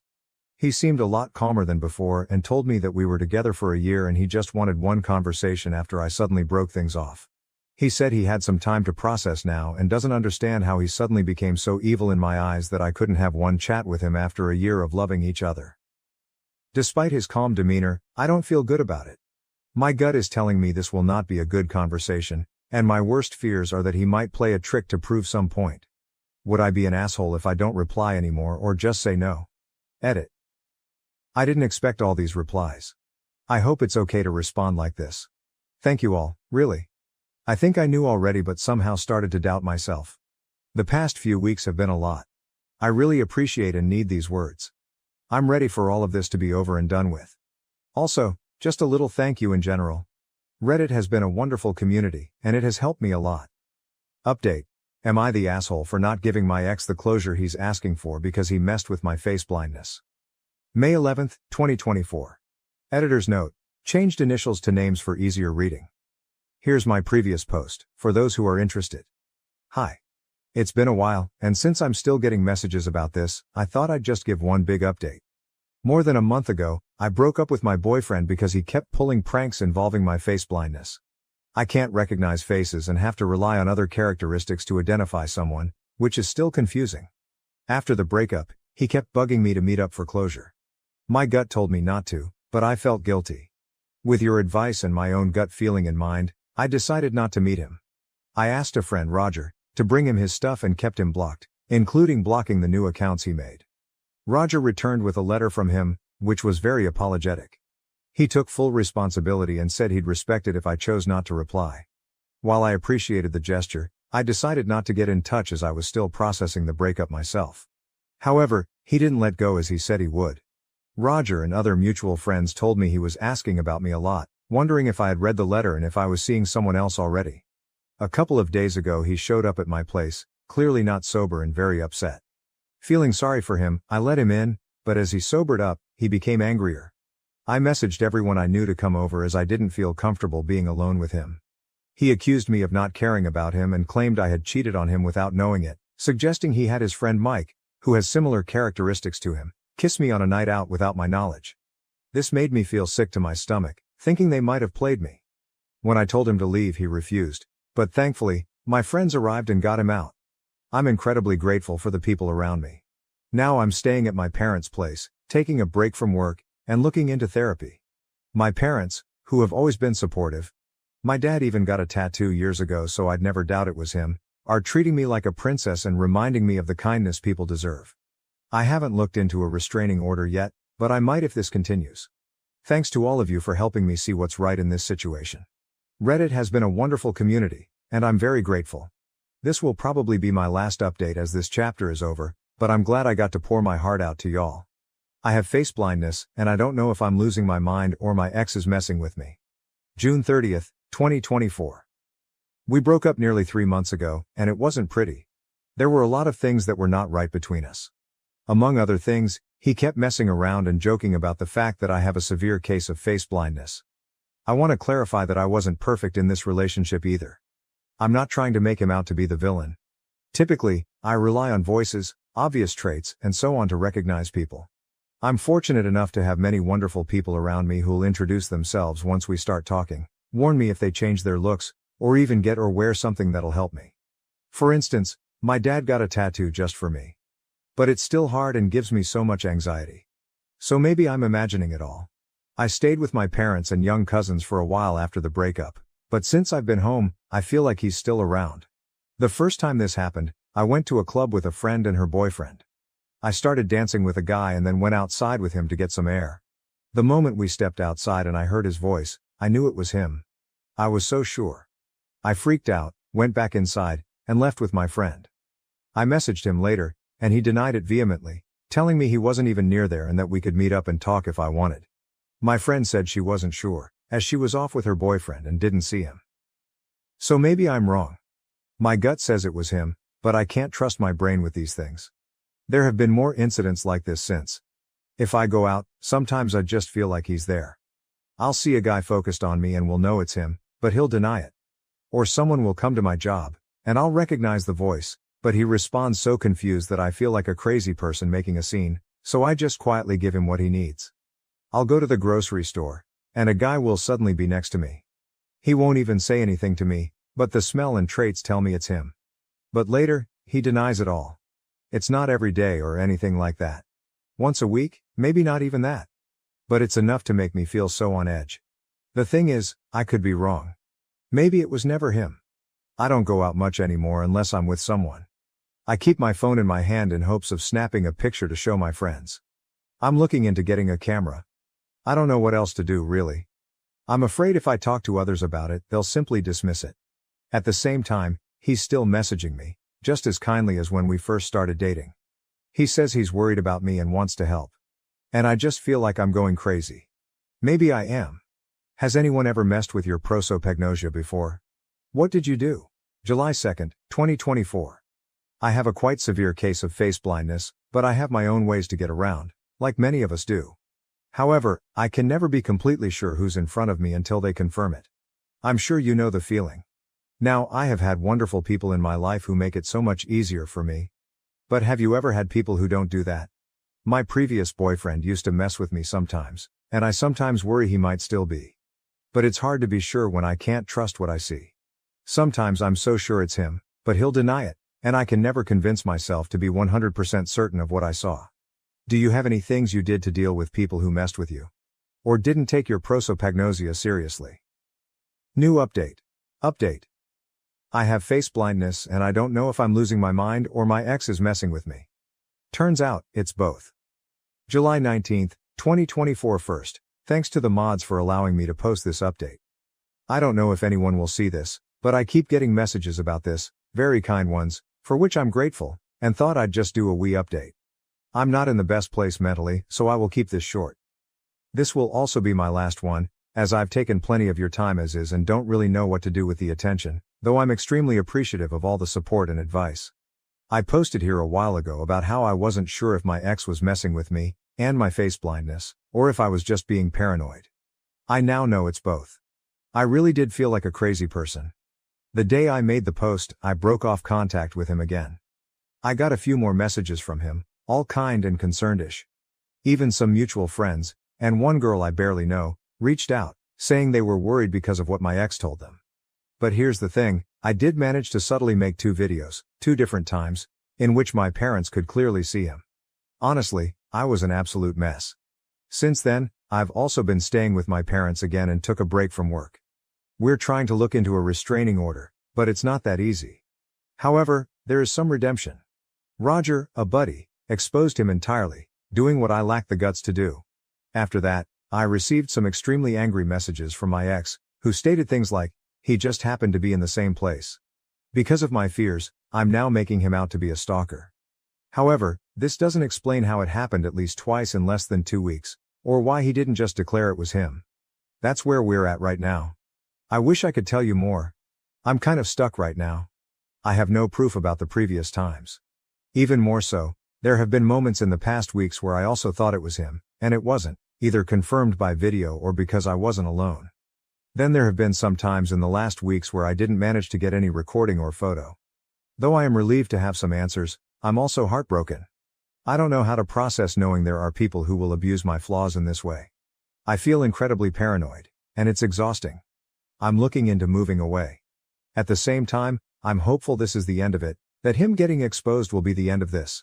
Multiple people have told him to back off and leave me alone. I'm happy to be home with my parents for now. I'm safe, thanks for all the advice. Relevant comments. Comment, dude is an abusive psycho.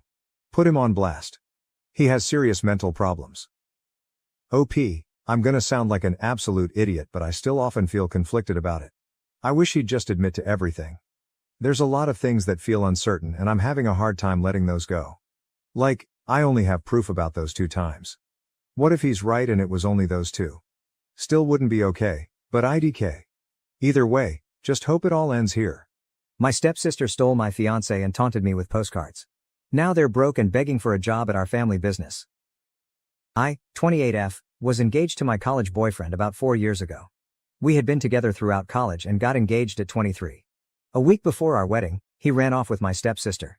My ex-fiancé Greg, 28M, and my stepsister Melissa, 28F, eloped just before our big day, leaving only a letter behind. In the letter, Greg admitted to starting an affair with Melissa a few months after our engagement.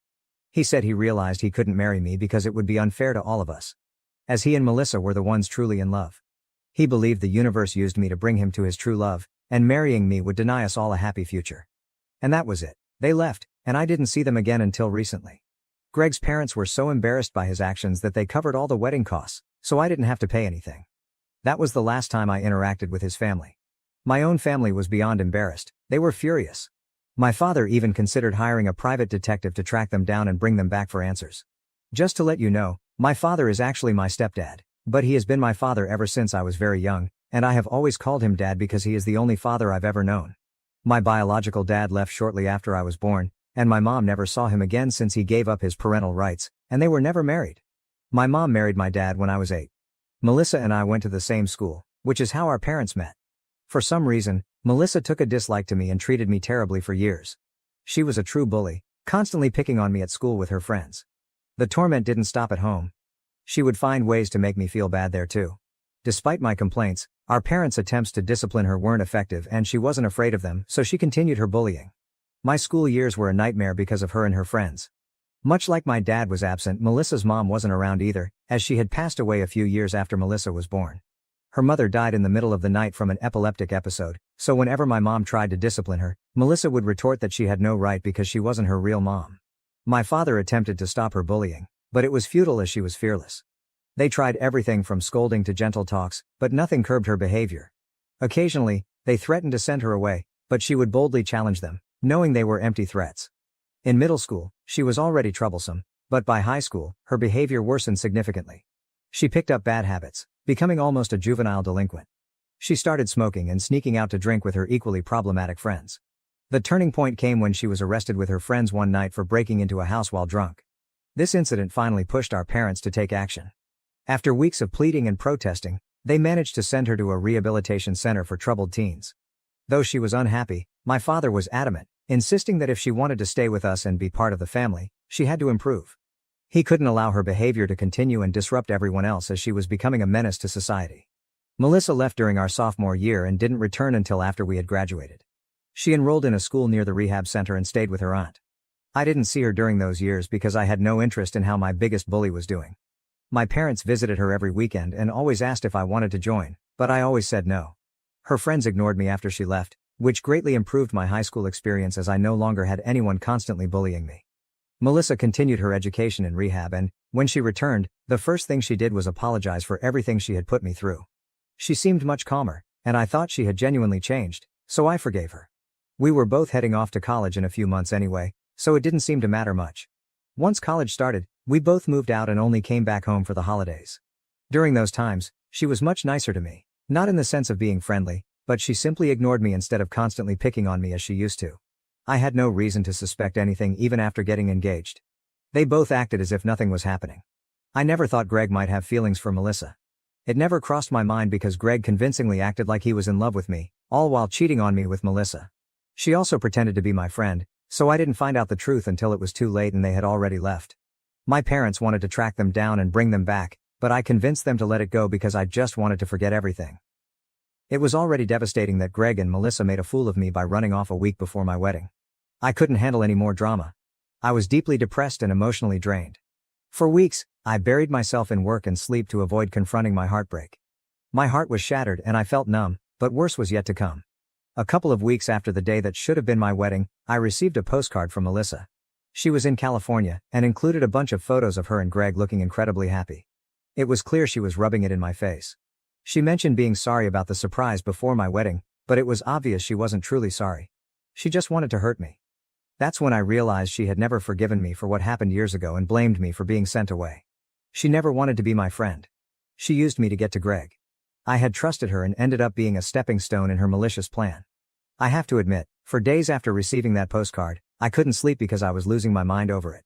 It was a traumatic experience, and I needed months of therapy to heal and address my trust issues. The postcard wasn't a one-time thing. She sent me pictures of her and Greg for months.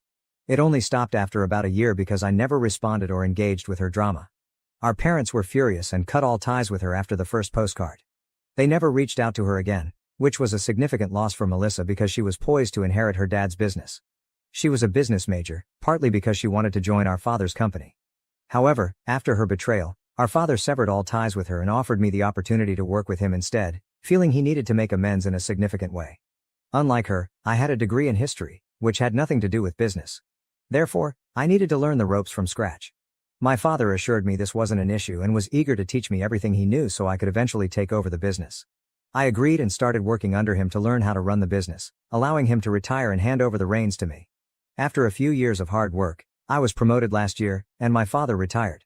It was a fantastic feeling, having started from the bottom and learned everything I needed to know. Now, the business runs smoothly under my management, and my parents can enjoy their time together without worrying about it, thanks to my efforts. For a long time, I immersed myself in my work, which helped me move on from Greg. The combination of work and therapy allowed me to heal, and I no longer think about Greg or what he did. I never expected to hear from them again, let alone have them ask for my help. It would take a lot of nerve and a serious lack of common sense to ask for my help after betraying me, humiliating me and flaunting it. Yet Melissa and Greg must indeed lack sense, because that's exactly what they did a few days ago.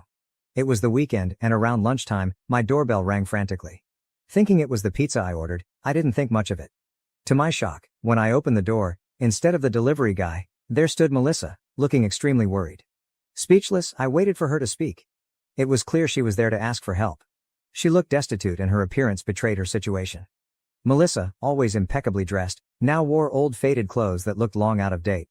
Her jeans were too short, and she appeared malnourished. I had already decided that whatever she asked, my answer would be no. She explained that she and Greg had been struggling ever since he lost his job a few months ago. Instead of job hunting, he had taken to drinking. Although she had been trying to find a job, her efforts were unsuccessful because she had left the workforce to handle household chores when she moved away with Greg. This gap in her resume made her a less attractive candidate for the job she applied for. She had heard from relatives that our father had retired and handed the business over to me, so she came to ask if I would hire Greg. Melissa admitted she hadn't approached our parents yet and came straight to me because she believed I had a kind heart and felt immense guilt over her past betrayal, confident I wouldn't turn her away. Now that she needed my help, her entitlement was so absurd that I laughed in her face and told her to apply elsewhere because I don't hire cheaters. Then I shut the door on her and walked back to the living room, ready to call the cops if she didn't leave soon. Fortunately, she left that day, but she hasn't stopped bothering me. After her visit, I called our parents to tell them about it. They said they'd heard from neighbors that Melissa was back in town without Greg but hadn't mentioned it. In our small town, news travels fast, so we quickly found out that Melissa had been in town for about a week, staying with an old high school friend. It was likely this friend who told her where I lived and that I had inherited the business she thought should have been hers. She was now really playing that card. A few days after visiting me, she went to our parents to complain about how heartless I was. She expected them to side with her, thinking she had the upper hand by playing the victim, but she was wrong. My father told her that the business was mine to run and I could make my own decisions. He wasn't going to interfere. My mother reminded her that she had betrayed me by running away with my fiancé after pretending to be my friend for years, so she deserved whatever was happening to her. Melissa had lost the right to ask any of us for help, especially after sending me postcards to torment me. She tried to defend herself, saying it was all in the past and she was a different person now, but my parents told her to leave, wanting nothing to do with her anymore. She threw a tantrum, accusing them of always favoring me and treating me like the golden child while ignoring her. My father responded that he had made more allowances for her behavior than any other parent would, but she insisted it still didn't matter. I had everything she was supposed to have, including the business I was flaunting. She claimed it wasn't her fault that Greg fell for her and chose her over me, yet she felt she was being punished for it. She said the postcards she sent were sincere apologies, not attempts to torment me. Honestly, I haven't stopped thinking about her words since my father told me. It's true she was supposed to inherit the business and be in my position, but she lost that because of her own actions, not mine. I never asked my father to cut her out and give me the business, he did that on his own. It seems unfair for her to blame me. She also accused me of being the golden child, which isn't true, but I can see why she thinks that. She believes she was sent away because I complained about her bullying.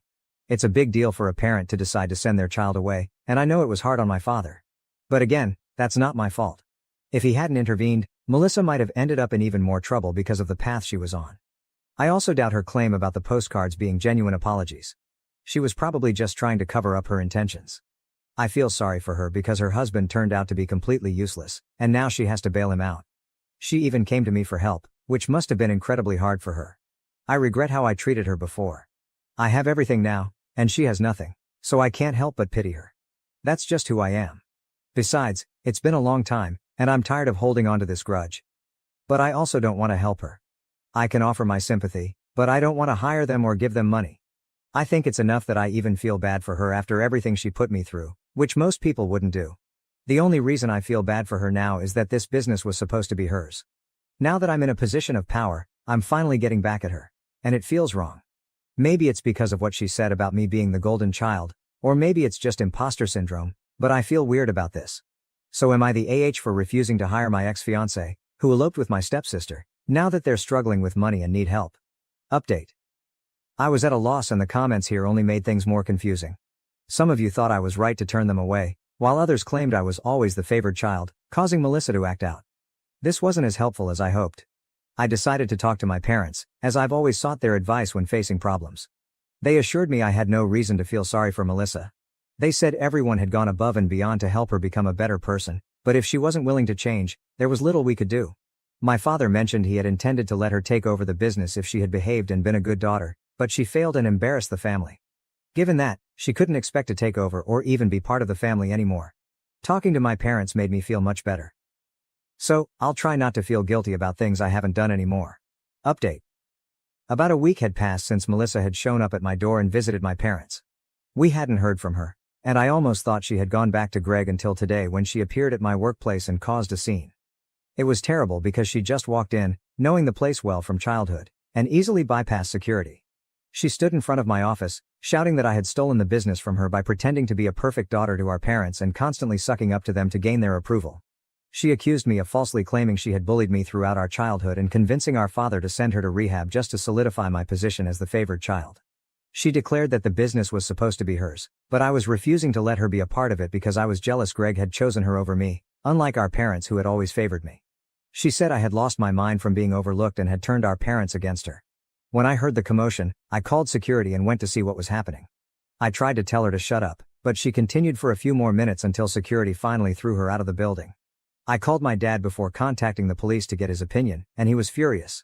He told me to go ahead and call the cops. Luckily, when the police arrived, she was still lurking nearby, likely waiting for me to leave so she could confront me again or maybe even physically attack me. The police took her away and charged her with trespassing and disturbing the peace. They are minor charges, and she might get off with a fine or community service at worst, but it will go on her record, which is never good. I informed my dad about the charges and arrest, expecting him to be upset, but he just seemed exasperated and said he was tired of dealing with her craziness. I feel bad for him because it must be hard having a daughter like Melissa and being blamed for everything that goes wrong in her life, even though it's usually her own fault. Honestly, we have all been really patient. Update. So I think Melissa has gone back to California because we haven't heard from her in a few days, which is unusual since we expected her to lash out after her arrest. My dad asked around and found out that some people saw her heading towards the airport recently, so it seems she's left. Honestly, it's a huge relief that she's gone because I was really worried she might do something drastic to get our attention, which is never good. I have no idea what she plans to do about the situation with Greg now, as it seems unlikely she'll get help from anyone after this. I just hope she finds something to do and gets out of this mess, not out of kindness or compassion, but because if she doesn't, she'll just come back here with Greg and bother us again, and I don't want that. So I genuinely hope and pray that either she or Greg finds a job and can support themselves. For now at least, I won't have to hear from her for a couple of weeks, and I believe this nightmare is finally over. Fiancé's family mocked me behind my back. Now I'm considering calling off the wedding. Need advice on how to handle the situation. Original post, June 29, 2024. 23 years old, am engaged to John, 24 years old. We have been together for 5 years. We want to get married in July 2025. I always thought that his family liked me because we get along well. He has 2 older brothers, 26 years old, 29 years old, both married. Honestly, I was very excited to have them all as my in-laws. They were always kind to me. Some kind of important information. About a year ago when I was scrolling on Instagram, I saw a profile that was kind of cringy but in a cute way. It was an older woman's profile who shared inspirational quotes. I remember one particular post and it was something along the lines of, "Only stupid people pretend to know everything. Don't pretend, just ask." Honestly, this quote changed me in a lot of ways. Before that, I was always worried that I might embarrass myself if I didn't know something, and after reading that quote I realized that if I always pretend that I know everything, then I'll miss out on actually getting to learn about things. So I decided to change my habits and start admitting that sometimes I genuinely don't know. Someone is talking about the war in Kosovo. Okay, sure, but first let me ask some questions so I can really understand what we're talking about. And I ask a lot of questions sometimes. I sometimes even open the Notes app and write in some questions that I later want to find answers to. These are my latest. 1. How does time work in the black hole? 2. Why do some snails have shells and others don't? 3. What food is okay for ducks? 4. How does the light bulb work, the old ones with gas inside them? 5. Does everyone see colors the same? And how can we know that? Sorry for the long introduction, but it was kind of necessary for understanding what kind of person I am. I know that sometimes I might come across as annoying. Now on to the problem. His parents hosted a small barbecue last weekend only for the family. So it was the mom, 54 years old, dad, 59 years old, brothers, 26 years old, 29 years old, and their wives, 27 years old, 27 years old. I was the last person who showed up because I had to work late. I entered the house, and when I was walking towards the back of the house into the backyard, I heard John's mom talking about me. To be honest, she wasn't talking about me, more like mocking me. I heard her say in a high-pitched voice, "How does the sun work? Where should I put the fork? Why does nobody like me? How do I wipe my ass?" I just stood there. I had this sinking feeling. I couldn't move, so I just stood there. And I heard them all laughing. One of the wives said, "I actually don't mind her always asking questions. I think it's cute." And it made me feel hopeful that they would say something like, "Yeah, sure, we're just playing. We love that." But none of them did. Instead, the mom replied, "It's not cute, she's just stupid." After that, they laughed again. I heard John laughing. My heart kind of broke at that moment because he didn't even say one positive thing. He didn't defend me, he just left. I quietly turned around and left the house. I texted John that I got sick and had to stay home. Now I'm wondering how I should approach this situation. We live together and I sleep in the guest bedroom for now, and I use the excuse that I don't want him to get sick from being around me. I can't ignore him forever, and I can't pretend to be sick anymore because it's been too long. I'm not sure how I should proceed. Maybe it was just a misunderstanding. I'm considering talking to them about this, but I'm also worried that they won't be honest with me. I can't marry him if he really thinks I'm stupid. But I also can't marry into a family who thinks so little of me. But maybe it was a joke and I shouldn't take it so seriously. I'm so torn apart, and every day I convince myself a bit more that it's okay and sometimes we should all laugh about ourselves. Now I feel like I'm just going crazy. I would really appreciate some advice. Too long. Didn't read, overheard future mother-in-law calling me stupid and my fiancé laughed. Considering leaving him. I'm wondering if it might be just a joke and maybe a misunderstanding. Need advice on how to navigate the situation. Edit. There are many comments saying that they cannot stand people like me. I agree that sometimes I can be a bit too much with the questions, but with that being said, I still think I'm within reason. I don't do it around people I just met. I rarely do it at parties or other gatherings. I usually do it with people who are close to me, who I think wouldn't judge me, or with people who specifically have knowledge about something and are willing to share it. If I'm a part of a conversation, I'm not rude and I'm not interrupting. I usually just ask one or two questions. If a discussion is about climate change, I'm not asking about monkeys, if you know what I'm saying. I'm also not a complete dumbass.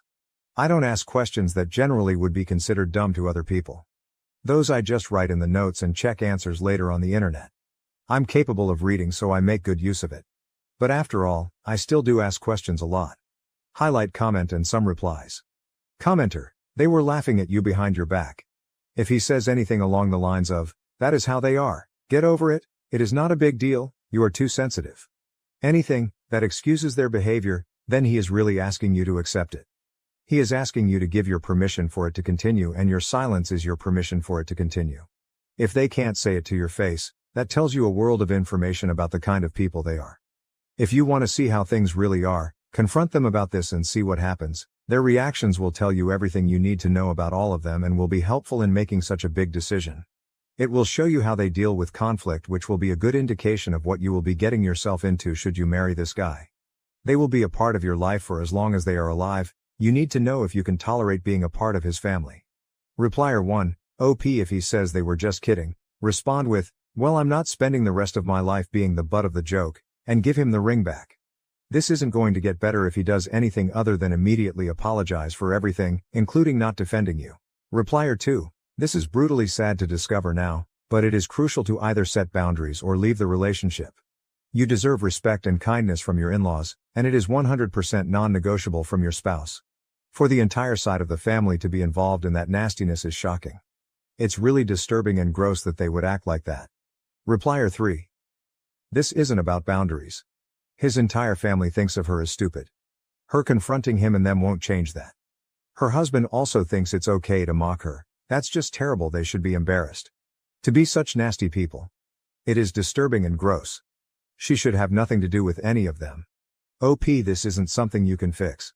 You just learnt that they are horrible people. That's not family. And never will be, no matter what you do. Replier 4. Exactly. They're actively making fun of her. She's been in their lives for 5 years and is about to officially marry. To hear them talk about someone they're supposed to love like that, honestly really upsets me. Her fiancé not only doesn't defend her, but he joins in on the laughing. So he agrees with what his mother is saying to some degree. I don't think I could marry someone who felt comfortable letting someone put me down like that. Replier 5. OP, your fiancé doesn't respect you. In fact, the only person who does it all is the one who said your asking questions is cute. I'm so sorry they're so toxic, and you only found out after hearing them mock you when they didn't realize you were there and could hear them. I wish I had known how toxic my wife's family is before we married. Toxic in-laws are the worst. Update post, July 2, 2024, 3 days later. First of all, I wanted to say thank you to the people who reached out to answer my questions about black holes, snails, ducks, light bulbs, and other topics. I would love to have you as my friends. For those who said I should just shut up, I don't really care if you find me annoying or hard to be around. I'm okay with that. I don't exist to please everyone. I'm just here for a good time, to have my own interests and to learn. I didn't expect my post to gain so much attention, but I'm so grateful for the advice. Most of you told me to break up with him and at the very least confront him, so that's what I decided to do. You gave me a push and confidence to do it. Before I did that, I texted the wife of John's brother, the one who said she liked me asking questions. I asked if we could meet up for coffee. She said sure. We met and I didn't see the point in pretending to her that I didn't hear their conversation. So after some small talk, I just said, I heard you all talking about me during the barbecue. She immediately got sad and said she felt embarrassed. She explained that it wasn't a joke, wasn't out of context, that it was just mean and hurtful. She said she's sorry for not defending me more, but I said that it's okay and I understand. I told her that I don't blame her for anything, and just wanted to make sure that I understood the situation and see it for what it really was. And it really was laughing at me behind my back. Just bullying. At this point I just had to confront John.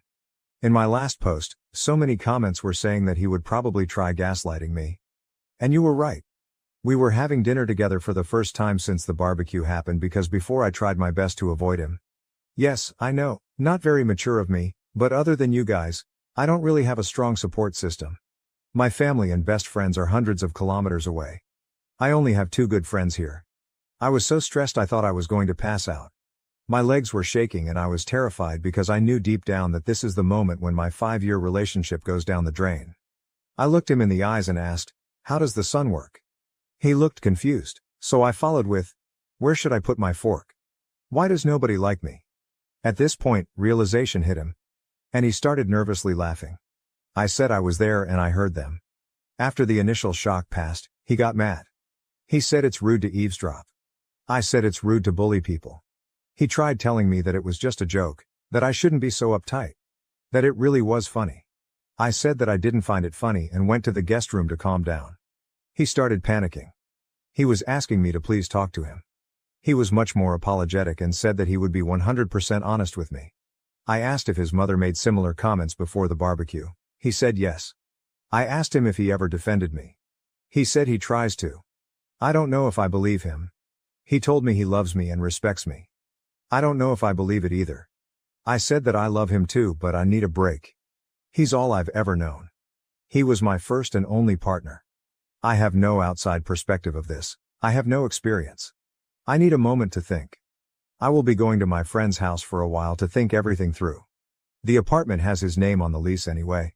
After I gathered some of my things and left, he kept texting me nonstop. He tried calling, but I didn't respond. I was very hurt because he tried to belittle my feelings and only later, when he realized that I might break up with him, started apologizing. The next day I decided to give him another chance to explain himself and I came back to the apartment. He seemed very sad and tired. He said that he told his mother that I overheard them. I said I don't care. It's his time to step up and show me that he cares. I'm not interested in an apology from his mother. I'm already done with her. I can't put up with this behavior and mocking me like we're in primary school. I saw a comment saying that probably her ego is hurting. I think it's true. She never got the chance or never had the desire to have an education. She is a very good homemaker, but outside of that, she doesn't have many interests of her own. If I'm asking her about making tomato soup, she will be talking for 30 minutes lecturing me about adding enough sugar, but not too much. She will lecture anyone who is willing to listen. But anytime someone is talking about something she's not familiar with, she gets defensive and tries to imply that nobody cares about that, and if it's not relevant to her, it shouldn't be discussed. Once again, he tried telling me that I should relax because it was only a joke, and at this point, I had enough. I took off my ring and told him that his behavior is a joke and I can't be the punchline. I told him that I wish him and his family the best and to look in the mirror to check if they really are as superior as they think they are. I said I'm going to be back with my friend soon to pick up the rest of my stuff and to not contact me again unless it's about moving my things out. And that's it, I'm done. Thank you all for the advice. Without you, I wouldn't have the confidence to leave this man. I know I deserve better. I can't be with someone who can't stand up for me, and I wouldn't be able to feel comfortable around his family, so I'm done with the relationship. I hope they will treat his next girlfriend better. Thank you again, Reddit, for the advice. Relevant comments. Commenter 1. Keep on being curious. Not judgmental. OP. Same, I absolutely love that show. I watched it with my ex and it's funny that he didn't like Ted and thought that his character was not relatable and silly.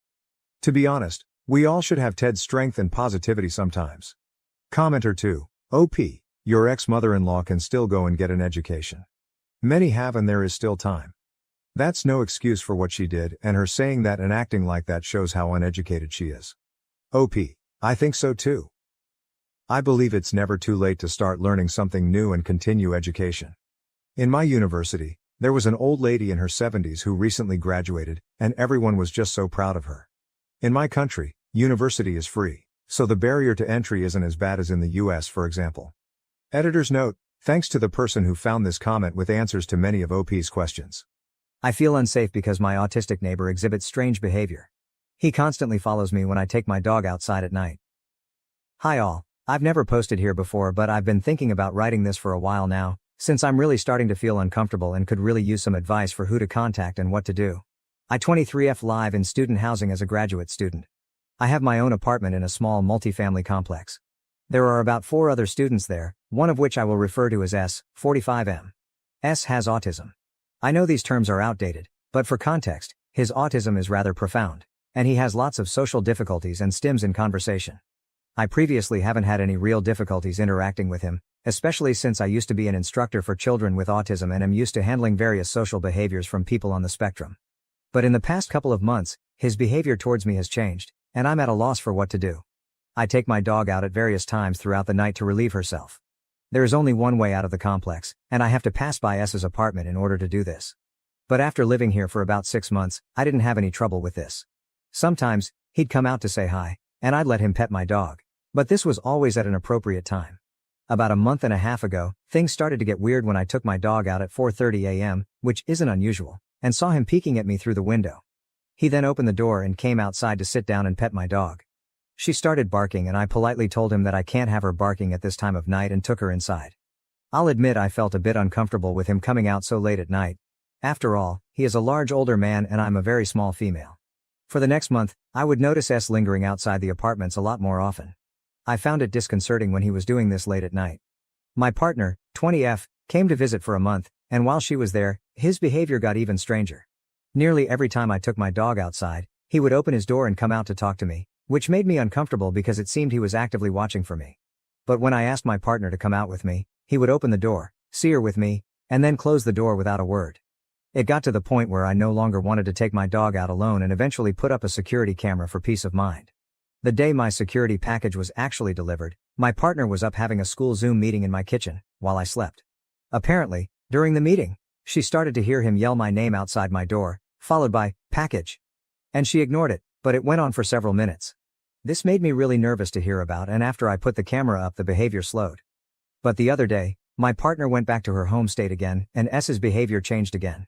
He came up to me on the way back from doing laundry in our shared laundry room and asked me if I was a lesbian. I was kind of taken aback, but figured since he has autism, he doesn't really understand if a question is inappropriate. But 2 days later, it got worse. I was taking my garbage out, and there's a small alley between our apartments and the dumpsters. There is only one way in or out. It was nearly midnight and I checked the cameras first to ensure I was alone before going out, but when I turned around, he was standing in the alley, nearly blocking my way out. He looked on the verge of tears. I awkwardly said hi and stepped around him so I wouldn't be cornered in the alley, and he started confessing a variety of emotional and family problems to me. I could see he was having a hard time, so I was polite and answered him and advised him to see a therapist if he needed someone to talk to. He then said something odd to me about not having a partner and how he wanted one really badly, not to put me on the spot, and mentioned he knew about my current partner. Of course, now I think I see why he's been acting so strange towards me. Here's the thing though. He's still following me outside when I take my dog out, and sometimes will just stand there quietly and watch if I'm not engaging with the conversations he's trying to start. I have started carrying pepper spray and will admit I'm feeling very concerned for my safety. My mom says it's a harmless crush and I should just politely tell him to stop cornering me, but I don't know how to safely have this conversation, just in case I may actually be in danger, and I don't feel comfortable doing so. Any advice on what I should tell him to make him understand his behavior is making me feel unsafe. Should I even tell him? Even though he has autism, I feel like he should know not to corner me in an alley at midnight. My school does not have many people working during the summer, and I'm not sure who I should report this to, if I do. Several people close to me who have met him, including someone who is also on the autism spectrum, are telling me to not confront him and just report this behavior. But again, my parents just say his autism is making it difficult to understand that his sudden change in behavior is off-putting, and he's getting over a harmless crush. Either way, I feel unsafe at times, and I want to hear some advice from you guys as to what I should do. Advice from anyone on the spectrum would be especially appreciated, since I want to know if maybe I'm just misinterpreting his challenged social skills as something more concerning. Thank you so much. Update. Thank you all for the replies. You guys are so helpful and have helped me realize the danger I'm in. I want to believe this is the best case scenario, where he just doesn't realize his behavior is inappropriate.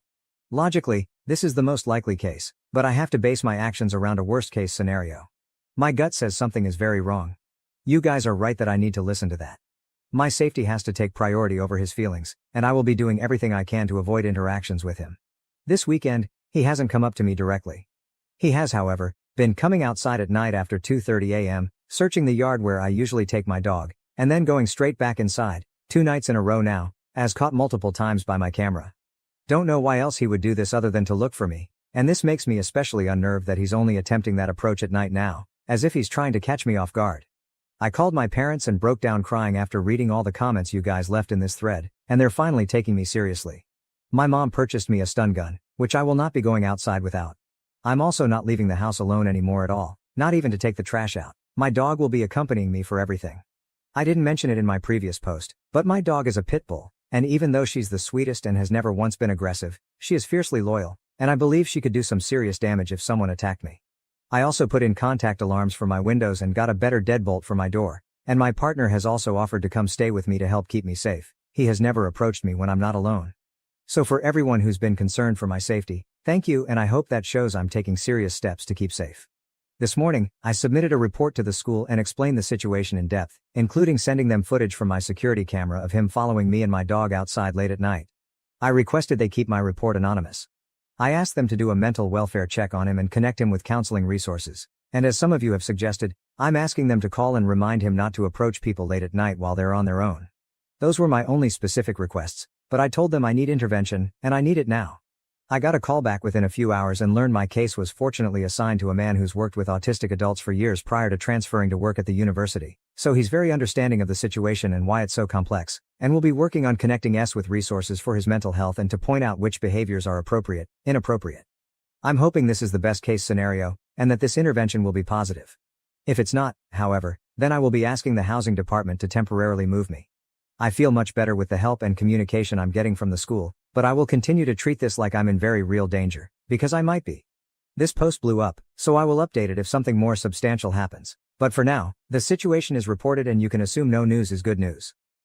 My boyfriend thinks I should put up with his son's mistreatment of me because he's autistic. Am I the asshole for being ready to end the relationship? Update: I took my baby and left last night. I'm hiring a lawyer to seek sole custody. Thank you for all the advice and kind words. His son is 18 but functions at a 12-13-year-old level. He says he's high functioning but I don't think he is. My boyfriend's parents raised his son and were and still are very permissive with him. He sleeps all day and gets taken out for dinner literally every day, has zero responsibilities and refuses to get a job. I know there's places that hire disabled people but he's flat out said he's not going to work. He treats his grandmother like shit and calls her horrible names such as bitch and whore. He still gets whatever he wants just handed to him. I can't stand him. My boyfriend and I have a 5-month-old son together and when he was a newborn, my PPD was so bad I was hospitalized for it. His son thinks I abandoned my son because I didn't want to take care of him and there's no convincing him otherwise. This has resulted in him screaming at me that he hates me and wants me to leave. This isn't the first time this has happened either. I've asked my boyfriend to talk to him and he says he didn't raise him and nothing would change even if he did. Now he's saying that if I can't accept his son then we can't be together. It's not about me not accepting him. I've known since the beginning of our relationship, almost 3 years, that his son is autistic and I loved him and felt maternal towards him. His own mother basically abandoned him so I felt bad for him but now I don't exactly like him since he's spoiled and entitled. I accept him but I didn't sign up to be mistreated and disrespected and be told to deal with it or leave. My boyfriend takes it like I can't accept his kids but that's not it. Honestly I'm ready to end things. The rest of his family sweeps it under the rug too. They said they're trying to teach him about PPD but it's not working so far. I know he's jealous because he sees his dad engage with our son like he didn't with him but I'm not gonna put up with him treating me like shit because he's projecting his anger at his mom and dad onto me. I feel that my boyfriend doesn't love or respect me by telling me to deal with it. I worry that he's going to do this to someone in public and they'll hurt him. I worry that he's going to physically attack me one day and I'm tired of not being able to take care of my son without him staring me down and he brings my son to everyone but me. I'm tired of everyone excusing it as his autism. Autistic people know better than to talk to people that way. I think it's because he's never been told a day in his life. I love my boyfriend but I'm not prepared to deal with being verbally abused every day. His son is on meds but they need to be adjusted. He's about to start therapy again too. Should I leave? TLDR: boyfriend and his family excuse his son's mistreatment of me as it is just his autism. Boyfriend says deal with it and accept his kids or it's over. I accepted his kids but didn't sign up to be treated like shit and told to deal with it. Ready to leave him? Am I the asshole for putting my profoundly autistic daughter on birth control without her consent to alleviate her painful and confusing menstrual cycles? I, 45F, have a daughter, 19F, Layla, who is profoundly autistic. She was diagnosed as a young child and due to the efforts of her speech and OT, and her own hard work, she has been able to gain a lot of independent daily living skills over the years. As she started hitting the teenage years though we started facing an extreme struggle with her period. Due to her diagnosis she is estimated to have the developmental age of a 3 or 4-year-old child. This makes her month cycle extremely painful and confusing for her. She does not know or understand why she is bleeding or in pain. She suffers from bad cramping, which is difficult to treat as she has a hard time communicating when she is in pain. Aside from the pain, the hygienic side of her cycle is very difficult for both her and me. Due to the painful nature of her cycle, keeping things consistently clean is extremely hard as there is a negative association there and she does everything she can to avoid dealing with her period. After trying different OT therapists and plans, both me and her father, her OT therapist and her pediatrician have decided the best thing for her is to be put on birth control so her cycles can be managed. We safely have her skip the majority of her cycles during the year and it has been a blessing for us. It has been 4 months and not only has she been able to avoid the pain she goes through every month, but her general mood and demeanor has improved as well. Her therapist believes her irregular cycle was causing her a lot of anxiety. The issue comes with my Sile Ashley. She was over at the house yesterday having lunch with us when she asked how Layla had been doing recently. I told her that she was doing very well and explained to her the changes we made in the last few months. Ashley was horrified. She started ranting about how I am taking away my daughter's autonomy by putting her on birth control without her consent and that the long-term effects could hurt her fertility. Layla will never have children and will never have an intimate relationship with others due to her developmental age. I tried explaining this to Sil but she held firm. I honestly don't know if she has a very good grasp on autism or developmental disorders at this point. I ended up asking her to leave as she was getting louder and I didn't want her to upset Layla. I let my husband know what had happened when he got home from work. Layla had already texted him trying to shame him for allowing Layla to be put on birth control. She has now involved my MIL and has even reached out to my own mother over Facebook, claiming my husband and I are taking away our daughter's autonomy. I really think that birth control was the right choice for our daughter, but the constant barrage of insults is starting to make me question things. Am I the asshole? I fell in love with a married man while engaged to my fiancé of 6 years. Now I regret it and am trying to reconnect with my fiancé. We have been together 6 years now, and during the 3rd year of our relationship I cheated on him with a close family friend. I had started taking him for granted and it became easy to cheat because I didn't value the relationship. He broke up with me and we were split for months, and the times I was single I realized he is a great BF. I begged for him back and he took me back, but I had to promise to never speak to the guy again. I'm happy to say I never cheated since then and haven't been tempted at all. I understand how great of a partner I have. That being said, the guy I cheated on was a close family friend, and recently I rekindled our friendship behind his back. Nothing romantic. Have you ever met someone who is a terrible partner but a great friend? That's him. I hated the fact that I let a stupid mishap ruin our friendship. My fiancé found out and was angry. I apologized and we talked, and he needed space. He sent me a text of his demands to continue the relationship and I copied and pasted it. His text. After doing some thinking, I can't trust you. Whether it was platonic or not, this is the 2nd time that I know of where I have violated my trust. The hardest part isn't this, but now I have to wonder how many times have you violated my trust or done something behind my back that I just don't know about. You claim this is it, but how can I believe you? I love you and want to work on this relationship, but it's going to require a lot from you. We are postponing our wedding indefinitely. When we first got back together, it took 10 months before I felt secure in the relationship again. I have no idea how long it will take to feel secure again. Eli, I changed the name, will be blocked on everything, and you're to never speak to him again. This now includes family events. If you know he will be there, do not attend. If you didn't know and he attends, you are to ignore him. I have unrestricted access to phones, social media, emails, etc. Every password I want to know for any device you have. No hanging out with male friends alone. You are to be home by 1 if you do go out with your homegirls. There will be more, but these are my demands and they aren't up for discussion. If you aren't willing to do it, then the relationship is over. Take your time to think about it. End of text. I called him, but he said he's not arguing with me about it and won't call him back until I decide what I want to do. I feel that this is extremely harsh considering the fact I didn't cheat this time. Ever since we got back together, I never cheated on him. OP believes that the punishment is too far. I think I was wrong. But I feel that the punishment doesn't fit the crime. I made a horrible mistake years ago. Being friends with someone doesn't equal sign cheating. Even though I was wrong for going behind his back. OP is convinced to follow her BF's rules. Okay, I'll do it. I just needed to make sure he wasn't going too far, but if this is what it takes to rebuild his trust. When commenters say that OP is on her way to cheat on her BF again, she claims, "You don't think I'll follow his rules?" Good thing I don't let people tell me what I can't do. I'm going to be laughing when we work through this, get married and have kids. Update 1. We had a really great conversation and he was vulnerable and said it made him feel like I didn't value him. He was crying and it really hurt me to see the pain I caused him.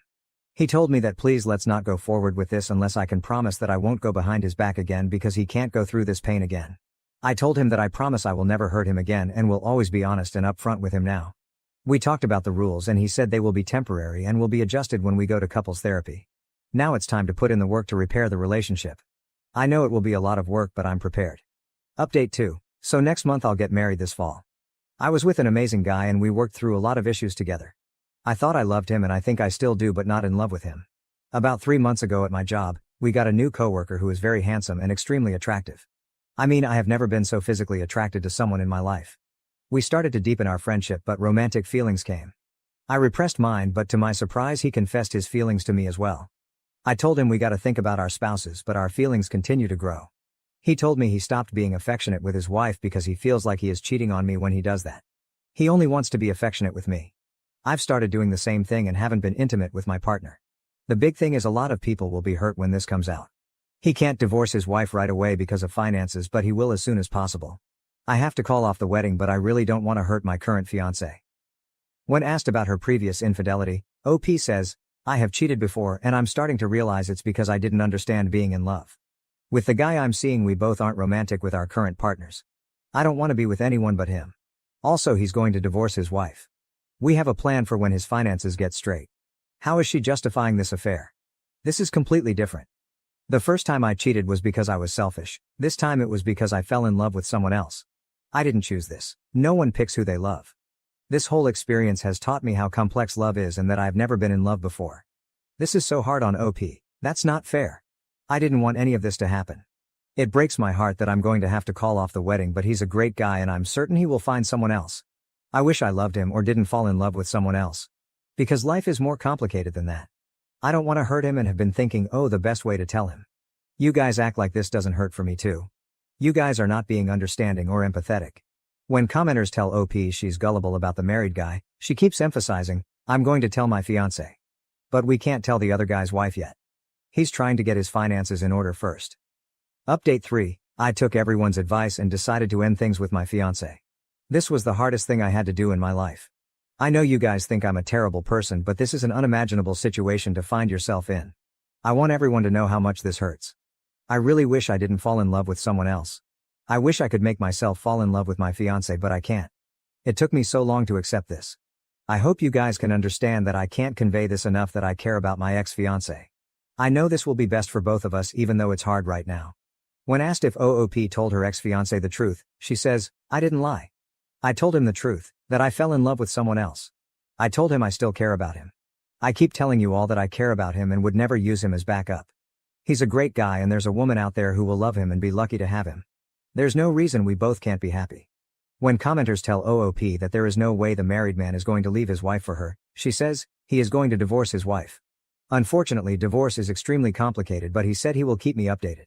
It's not just finances but a lot of other legal stuff. Since I wasn't married yet, it was easy to end things. For him it's a lot more complicated than that. When commenters continue to call OOP gullible, she says, no, I was very clear in our conversation today that I want this figured out by the end of the year. That's plenty of time for him to figure out finances and legal stuff. That way by 2025 we can just focus on each other. Update 4. I realize I treated my fiancé horrible and received my karma. My coworker and his wife are getting a divorce because she found out he was cheating with multiple women. Plural, he's a disgusting animal. He lied to me and others pretending that we were the only ones. I ended things with him. I'm glad he's been exposed. Now, regarding my ex-fiancé, I've taken the time to reflect and realize he's actually my true love. I hate that I hurt him. I reached out again to him, but he said he will always love me, but he's done with me. That was painful to hear. I just can't get over what my coworker did in destroying multiple relationships, including mine. It's painful to see and experience. Edit. I wasn't clear, but I take responsibility for my actions. Just because I'm condemning his disgusting and manipulative behavior doesn't mean I'm justifying my actions. My actions were horrible, but I've learned from them. Am I the asshole for suspecting a hidden affair between my husband and my best friend due to her flirty behavior and his dislike for her? Original post, February 3, 2024. I am a 31-year-old woman with a deep suspicion that something strange is going on between my 33-year-old husband and my 30-year-old best friend Maria. My husband thinks I'm just imagining things and is upset with me for not trusting him enough. Please tell me if this is all in my head or if you also find the situation from last weekend suspicious. Maria and I have been best friends since college. She has always been very outgoing, while I am more of an introvert. Maria has always been a bit promiscuous and loved drama. She had many boyfriends and hookups in college. She is also very beautiful, and I always felt invisible when I was around her because I have weight issues. I have always felt overshadowed by her. I was always very shy and my husband was the first person I ever dated. Maria always teased me for only being with one guy in my life. As we have grown older, Maria has yet to be in a real long-term relationship. I feel that things have reversed now, and she keeps telling me how lucky I am to have such an ambitious and reliable husband by my side. Around 6 months ago, my husband came to me and told me that he felt Maria was trying to flirt with him. He does not like Maria but tolerates her for me. During one of the dinner parties, Maria was acting very flirty around my husband. She was just laughing extra loudly at all his jokes, complimenting his fitness and touching him on the shoulders and arms. My husband told me that he felt uncomfortable with her behavior and asked me to talk to Maria. I was pissed off and talked to Maria. She got angry at me and said that she had known my husband for over a decade. He is like a brother to her. She felt my husband was trying to destroy our friendship because he did not like her. I felt she was genuine and let it go. Maria soon joined our gym because she wanted to take yoga classes with me. However, she spent more time in the weights room where my husband is. Again, my husband made comments about how she is always half naked in the gym and asked him to spot her. Maria complained that my husband is being rude and unhelpful to her. I again took her side and told my husband to be helpful and nice to her, as she is my best friend. My husband said he would make more effort. I slowly started seeing them getting more and more friendly and working out together. I wanted to be cool, but I felt jealous. So now to what happened last weekend. Maria invited a bunch of her friends for a birthday party at her apartment. There were 7 guests there, including my husband and I. Maria kept on pushing tequila shots on all of us. Eventually, most of us got drunk. Maria was sitting next to my husband and was being very flirty with him, but I could see my husband not reciprocating, so I didn't care. Maria insisted we stay back at her place, and my husband and I slept in the guest bedroom. The other 3 guests who were her coworkers, 1 guy and 2 girls, crashed on the sofas in the living room. I was drunk and the last thing I remember was my husband bringing me to the guest room. When I woke up in the middle of the night, I was alone in bed. I could hear some moaning noises from outside. I quickly started looking for my phone in the dark. In that process, I dropped something from the nightstand on the floor. The noises stopped and I heard a door open and close outside. I quickly got up to see where my husband was. When I reached the hallway, I saw my husband, just in his jeans with no shirt on. I asked him where he was, and he said he went to the restroom and asked if I was okay. I said yes, and he came and slept next to me. He was sweaty. I asked him where his shirt was, and he said that the heater was too high, and he felt hot. His t-shirt was on a chair next to the bed. I lay down, but I was barely able to sleep after that. I got up early and went into Maria's room and she was sleeping alone naked. I told her we were taking off, and she got up to see us off. I kept this all to myself, and when we reached home and my husband went to take a shower, I immediately checked his phone. I could not find any messages between him and Maria. I spent the whole day thinking about it and finally confronted my husband regarding it at night. He was pretty angry at me and told me that he hates Maria and the only reason he tolerates Maria is because of me.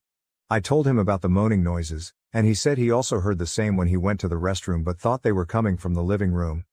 He is still angry at me, that I can accuse him of something so horrible, and has told me that if I'm really that insecure, I should cut off my friendship with Maria. He also told me that he was never going to be in the same room as Maria ever again. I have no idea what to do. On one hand, I know my husband would never cheat on me, but it's just impossible to get the doubts out of my head. I keep on picturing my husband and Maria together in her bed. Am I the asshole to confront my husband and accuse him of cheating, just because of what I saw and not having any real proof? How do I know what happened? If I confront Maria and accuse her, she is also going to be equally mad at me. I don't know her co-worker friends well enough to trust what they say. I just feel stupid for trying to push for friendship between my husband and Maria. Please help. Update, they are texting via Facebook Messenger. Relevant comments. Maria is not your best friend. I say that sincerely as someone who also had best friends like Maria throughout my life. I had a best friend like this who was prettier, funnier, more outgoing and better with men during college. My boyfriend did not like her either. She also tried to flirt with him. I worried about this too. However, I was wrong. My boyfriend did not cheat on me, and it is unlikely your husband cheated on you with her if he dislikes her so much. It is much more likely that his story is true. He was hot and took his shirt off. Drinking can make you feel hot, especially with a heater on and while sleeping. Listen, as someone who has been through this, put some distance between yourself and Maria. You do not have to cut her out completely, but maybe reduce your contact to about 20%. But we have been through so much together. Yes, I know. But what is even better than that is having friends who you are not worried will try to steal your husband. Judgment, Maria is an AH. Your husband is not the AH. You are still to be determined. Take this as a chance to apologize and move on. If you do not, you will be the AH. OP, thanks. Needless to say, I will increase our distance from Maria. I feel threatened by her, especially since I see her flirting with my husband, and I am not okay with it. She does the same thing with most other men, so I always chalked her behavior up to, this is just how she is. I hope what you are saying is true about my husband. The fact that I cannot get it out of my head and it has been almost 5 days since the incident makes me very anxious. I have apologized to my husband, and he says it is okay, but I can see he is still angry with me. Top comments. Most of the comments I have read focus on Maria and discuss how she is not your friend, and I agree. But I want to talk about the fact that you really need to be a better partner to your husband. He has expressed discomfort many times, and you have flatly ignored his feelings and brushed them aside. You have even encouraged him to be close to someone he does not like. Stop it, OP. This is wrong. If someone was constantly flirting with and harassing you, how would you feel if your partner told you to get over it and play nice? Respect your husband's decision to never be around Maria again. If he said, I will never be in the same room as her again, let that be the law of the land. It is not your place to try to force him to be around her and then get mad when you can tell the vibes are off, which he has explicitly told you over and over. Do better, OP. Your husband should never have to see her again, and I do not know why you would want to either. Some friends do not stay in your life forever. This is done. Move on from her to try to save your marriage. Update 1, March 13, 2024, 1 month later. I had posted about a month ago regarding suspecting my husband and my best friend Maria sleeping together while I was drunk and passed out in another room. A lot happened during the last month, and my mental health is at its lowest due to the betrayals. However, I think I now know what happened that night. I am sorry for the long post. So the day after my husband and I stayed at Maria's house for her birthday party, I was unable to shake the feeling that something happened between them. I am not proud, but I checked my husband's phone and all his messaging apps. I only found a brief chat between my husband and Maria on Facebook Messenger. Maria thanked my husband for coming to her birthday party and for such a great night. She sent him a photo of them hugging at the end of the night, after I was asleep. My husband told Maria that I suspected that something happened between them and asked her to talk to me. Maria told him that she would talk to me. Maria called me the next day and told me that I was crazy and she would never think of doing such a thing to me. She sounded convincing, but I just couldn't shake the gut feeling that something happened. I told her why I suspected them. And she called me crazy and that my head was making up stuff that did not exist. I also mentioned that I saw her photo with my husband after I was asleep and she should have kept her distance from him. I decided to distance myself from her, as I no longer trusted her as a friend. We also changed the times we went to the gym so that we don't run into her. After a week or so, she messaged my husband on Facebook Messenger that they should tell me the whole truth. My husband kept on asking her what she was talking about, but she kept on telling him that she felt guilty. My husband came to me and told me that Maria is sending messages to him and he is not sure what she is inferring. He kept on assuring me that nothing happened between them that night. I told him that I read their secret chats on Facebook Messenger. He gaslighted me, calling me insecure and that Maria was trying to play with my head. I finally decided to go to Maria's house and ask her what was going on. Maria initially kept on saying that she did not want to talk about it. However, finally, she broke down and told me what happened. She told me that during the night of the birthday party, my husband kept on staring at her. After they realized I was too drunk, he took me to the bedroom and again went back to the living room. At this point, he was sitting next to Maria and kept on touching her legs playfully. Maria was also very drunk and they decided to call it a night in 30 minutes. Maria said that my husband followed her to her room and he started undressing her and they were intimate together. She told me that she was too drunk to consent to anything and felt like he essayed her. She kept quiet to keep peace, but it was bugging her from inside. I asked her if she was sure as she was too drunk that night, and she said that although she was drunk she remembers all the details. I confronted my husband, but he still kept on telling me that what he was telling was the truth, and Maria never liked him and was playing me for a fool. He was so angry at me that he left the house and is currently living in a hotel nearby. He keeps on calling me and asking me to trust him, but I don't know how I can trust him now. I never expected him to do such a thing. Maria has also been trying to talk to me and asking me to be there to support her. However, I do not know if I can look at either one of them. I am just going to try and cope with this situation and plan to go and live with my parents for a few days until my husband and I agree about our future. I know you all thought I was crazy in the previous post, but I knew in my gut that something was wrong, and never expected my life to suddenly come to this point.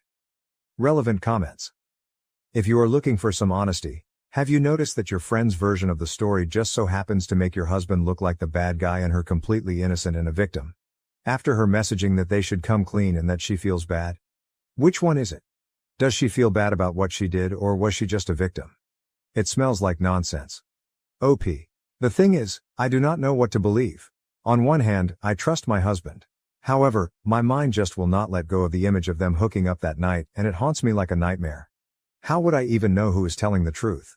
I am just going mad at this point trying to think of every small detail that I might be missing. I have told my husband I need some time, and he understands. However, he also asks how he can prove something that never happened. Top comment. You're conveniently believing Maria over your husband again. As others have mentioned, it is odd that she would thank him for a great night but then claim to you that she was sexually assaulted.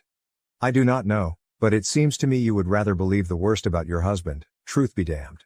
Final update, March 22, 2024, 9 days later. I posted about my husband and my best friend Maria having an affair. Although I did not have any solid proof that anything happened, my friend came clean and told me that my husband saved her while she was drunk. I initially did not know who to believe and thought my friend was telling the truth. My husband was upset that I did not trust him and left the house to stay at a hotel. After posting the update, I read the comments until 4 a.m. and cried uncontrollably. I let my insecurities and crazy trust Maria when it was clear that my husband was telling the truth. Sorry for the long post. You helped me so much and might have saved my life. For the few people who deemed me vile messages, I am mentally unstable, but that does not mean I need to end my life. I was not always insecure. When I met my husband a decade ago, we were both overweight. He never cared about my weight as long as I was happy. A year before we married, I had an idea where we would lose weight before our wedding date. He took his fitness seriously and lost 40 pounds that year, while I was not disciplined and did not lose any. Our wedding photo looks like Ryan Reynolds is marrying Princess Fiona from Shrek. This made me insecure about my weight. It did not help that my mom and Maria kept on telling me that I needed to lose weight, or else he would leave me for someone more beautiful. The question in my mind was not if he would leave me, but when. He knows my struggles and has always been supportive and loving towards me. I went to meet him in the morning, and I have never seen him so broken. I started apologizing and crying and he was trying to calm me down for almost an hour. I told him I trusted him completely and apologized that I did not see it sooner. He just looked stone-faced. He said he knew I would trust him eventually, but he is worried about Maria. He kept checking his social media because he was scared she might post about it. He said he could not imagine what his parents, friends, and co-workers would think if they saw the accusations. He told me that we need to talk to Maria to not spread such lies. I told him in detail what Maria told me and he told me what happened that night. He said that I fell asleep on his lap around 1:30 a.m. He woke me up and took me to the bedroom. He came out to say goodbye to everyone but the party was already dying. My husband was not drunk, he generally never drinks more than 1-2 drinks ever, but Maria and her friends were very drunk. Maria wanted to take some final pictures and went to everyone and made silly poses. That was the photo she sent to my husband. She asked my husband if he could come with her to the bedroom to get some blankets and pillows for others. My husband told her he needed to check on me, and the other male co-worker volunteered to go with her and get stuff. My husband then came to the room and slept. He woke up 2 hours later and went to the restroom. He confirmed that he heard the moaning noises, but they had stopped when he came out of the restroom. We decided to talk to Maria and I invited her to our house on Saturday evening. She was shocked to see my husband with me in the house. My husband told her that she knew what she was saying was wrong and he still had the messages where she thanked him the next day. Maria got defensive and started telling me that she blacked out that night, but later slowly started to put together what happened that night since she was naked when she woke up. She asked me why she would sleep naked without locking the room door when her co-workers were in the next room. She said that she remembers my husband coming to her room and having sex with her, while she was extremely drunk. My husband told Maria that none of this happened, and she kept on insisting that she clearly remembered him naked and having sex with her. He told her, if that was true, tell me how big his penis was. She was taken aback and shouted at him, just because it was huge does not mean I enjoyed the sex, and that she was extremely drunk. I asked Maria if she was sure and she said she would never forget it. The thing is my husband is noticeably smaller than average in that area. I am not complaining as he always gets the job done, but I knew Maria was full of shit. A screaming match began between Maria and me and I told her she was full of shit and to get out of my house. I told her that if she accused my husband, I would stand by him and tell everyone I was in the next room, and none of this happened. Maria was crying at this moment and told me to enjoy my life with a rapist. I hugged my husband, but he still looked void of any emotions. He told me not to freak out but he had planned to visit his parents' house to reset his head before I talked to him. I wanted to be with him, but he insisted he wanted to be alone for a week and will be back on Saturday. He also called my mom to come to our house, so I'm not alone. We told her what happened, and she was very angry at me. I have been talking to him all week on the phone, and he plans to return tomorrow. I feel lucky and undeserving of such a good husband and cannot believe I was so close to losing him. I have not heard from Maria, but at this point our friendship is over. Again, thanks to everyone who sent well-meaning messages to me all through the week. I truly appreciate it. I have signed up for therapy this week and hopefully will be able to be a better wife to my husband forever. Last update, July 11th, 2024. I wrote a few posts 4 months ago regarding my friend Maria falsely accusing my husband of sleeping with her and calling it SA because she was too drunk that night. I received a lot of messages this morning asking what happened. Not sure why. So I will just briefly write what happened here instead of replying to everyone. My husband left the house to be with his parents the day after I wrote the post. I became really paranoid after reading all the comments that he may never come back. He assured me that he will be back soon, but I just became paranoid and went there. We had a lot of heart-to-heart discussions and he told me how hurt he was that I chose to listen to Maria instead of backing him up. I told him how I made a terrible mistake and I would never doubt him again. We came back home after a week. After coming home, my husband and I still kept on talking about the incident. Maria went no contact with us for a week, and then suddenly started calling me and messaging me if she could meet me. I had decided to cut her off from our lives. However, my husband told me that there is a very high chance that her co-worker might have essayed her and she did not remember things correctly. We discussed it, but my husband insisted that I should at least hear her side before deciding to break friendship with her. He also told me that she was not welcome in our house anymore and he will never forgive her. He suggested that I should meet her in a public place. I agreed and called Maria to meet at a coffee shop one evening. Maria cried a lot and apologized to me for the whole thing. She said that she was very drunk by the end of the night. She remembered me passing out on the sofa and my husband taking me to the room. She also remembered asking my husband for help with getting some stuff from the bedroom. She said that she woke up naked and could feel she had sex. She has memories of my husband having sex with her. However, after our fight, she started thinking if they were just drunken false memories. The only other guy in the house was her coworker. She confronted him and he told her the truth about what happened. According to him, he came to her bedroom to get the pillows and bedding. Maria kissed him and they made out. After everyone went to sleep, her coworker went back to her room after an hour and they had sex. Her coworker told her that she asked him to come to her room after everyone was asleep and that is why he went back. He also told her that she was awake when he went to her room, she was the one who initiated everything. Maria did not say anything to him in the morning or talk about it afterwards. He felt that Maria wanted to just drunkenly hook up and was uncomfortable talking about it later. Maria was very apologetic and told me that she was very drunk, and her mind just convinced her that my husband was with her that night. I asked Maria if she likes my husband and if she really meant to kiss my husband that night. She told me that she would never do that to me.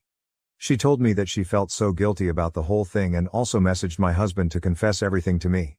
She says that if she liked my husband, why would she ask him to confess everything to me instead of just carrying on with the affair secretly?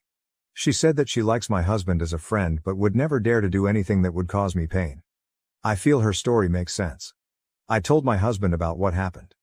He also felt that it made sense that it was the co-worker who went to her room that night, and as he was the same height and build as my husband, she might have constructed the false memories in her mind. He told me that I could be friends with Maria as it was my choice, but he can never forget the hell she put him through for those 2 weeks, which almost cost us our marriage. He said that he forgives Maria but will never forget what she did. Maria called him on the phone to apologize, and he told her he forgives her. However, he also told me that he will never interact with Maria without me being present. Maria started dating that coworker after the incident for a few months, but he cheated on her and now Maria is single again.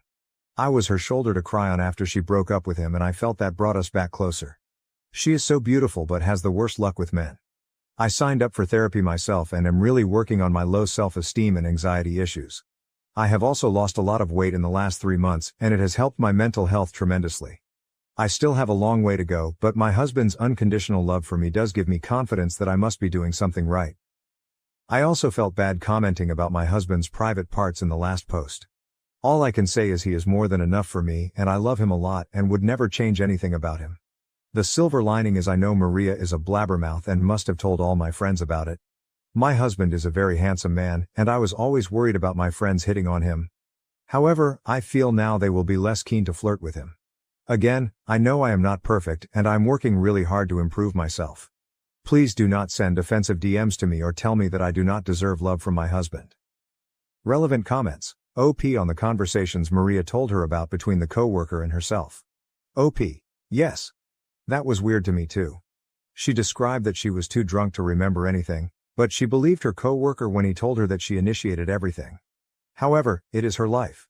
She has the worst taste in guys and always dates sleazy men. Commenter. Maria sounds a little toxic, and I think sometimes friendships should just end. It is not anyone's fault, but personally, I would not put my husband in that position. Yes, he said he was okay with it, but he should not have to be okay with you keeping a relationship with someone who falsely accused him. OP. Yes. My husband does not hang out with Maria at the gym or other places anymore. In fact, he has only seen her once in person at my parents' place where Maria was also invited. I also avoided her for a while but felt bad for her after her coworker cheated on her. I punched an autistic kid after he groped me and now everyone hates me. Am I the jerk? That grope was the last straw. I have known Troy since nursery, kindergarten for Americans, or just anyone, and he has always been a baby. It was always his autism that made him who he was. I don't know why, but he always had a crush on me. I rejected him gently multiple times but he never took no for an answer. As we grew older, he got worse. He started commenting on my chest. Asking to touch them. Asking to see them. His friends kept trying to convince me to show him because nobody would be nice enough to give him a chance. And in year 7, 6th grade, he started groping me. I told teachers but they kept saying that his autism doesn't make him know any better. It was only me. He got jealous when I was in the presence of another guy. He would have meltdowns and I got into trouble because I knew how upset he would get. No, I didn't. It was like my only purpose was to be his. I wasn't allowed to be my own person. The groping continued. I kept telling him to stop. He didn't listen. I remember crying on the floor and teachers just kept saying that his autism makes him like this and that I'm being a good person by taking care of him. His groping hurt. I don't know how to explain it. He just grabbed my chest and butt hard. And it hurts.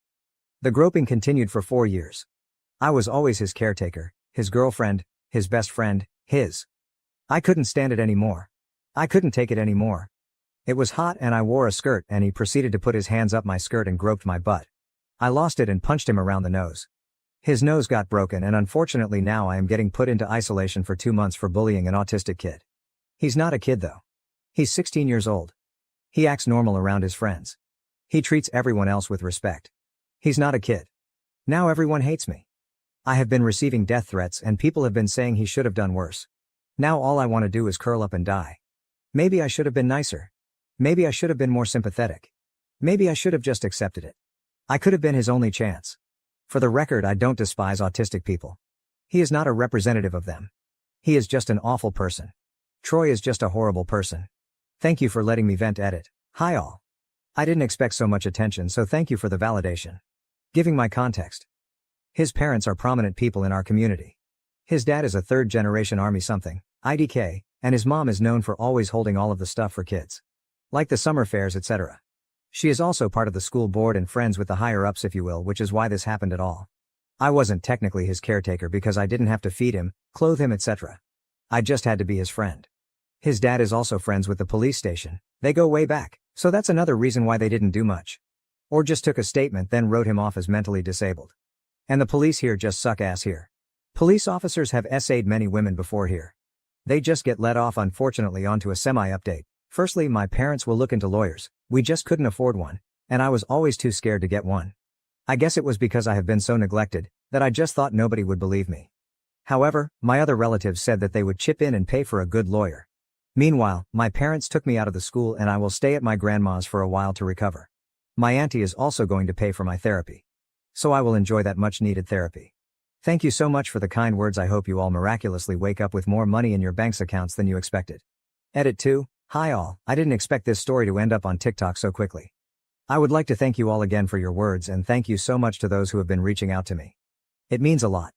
I would also like to point out that this is a throwaway account, and I want to stay anonymous. But thank you all so much again for the kind words and comments. I realize that I was never in the wrong. That I am a person. Thank you. I truly hope you all have the best days ever. You all are amazing. Relevant comments from OOP. Comment 1. Is the kid cognitively challenged? OP, nope, he has mild autism if that makes sense. He's actually quite good around people. Just not me. IG. Comment 2. I would get law enforcement involved. OP, we tried to. They just didn't care because he is mentally challenged. My parents genuinely tried to do something, but when everyone defends him, they believe the majority. I mean, when I usually say this story, people automatically think I hate autistic people. I don't. Because autistic people don't do this. Horrible people do. Autism isn't the label for assault, the label is sexual assaulter. Update. Firstly, I would like to thank you all so much for your kind words and messages. Thank you for your support and validation, your words meant so much to me.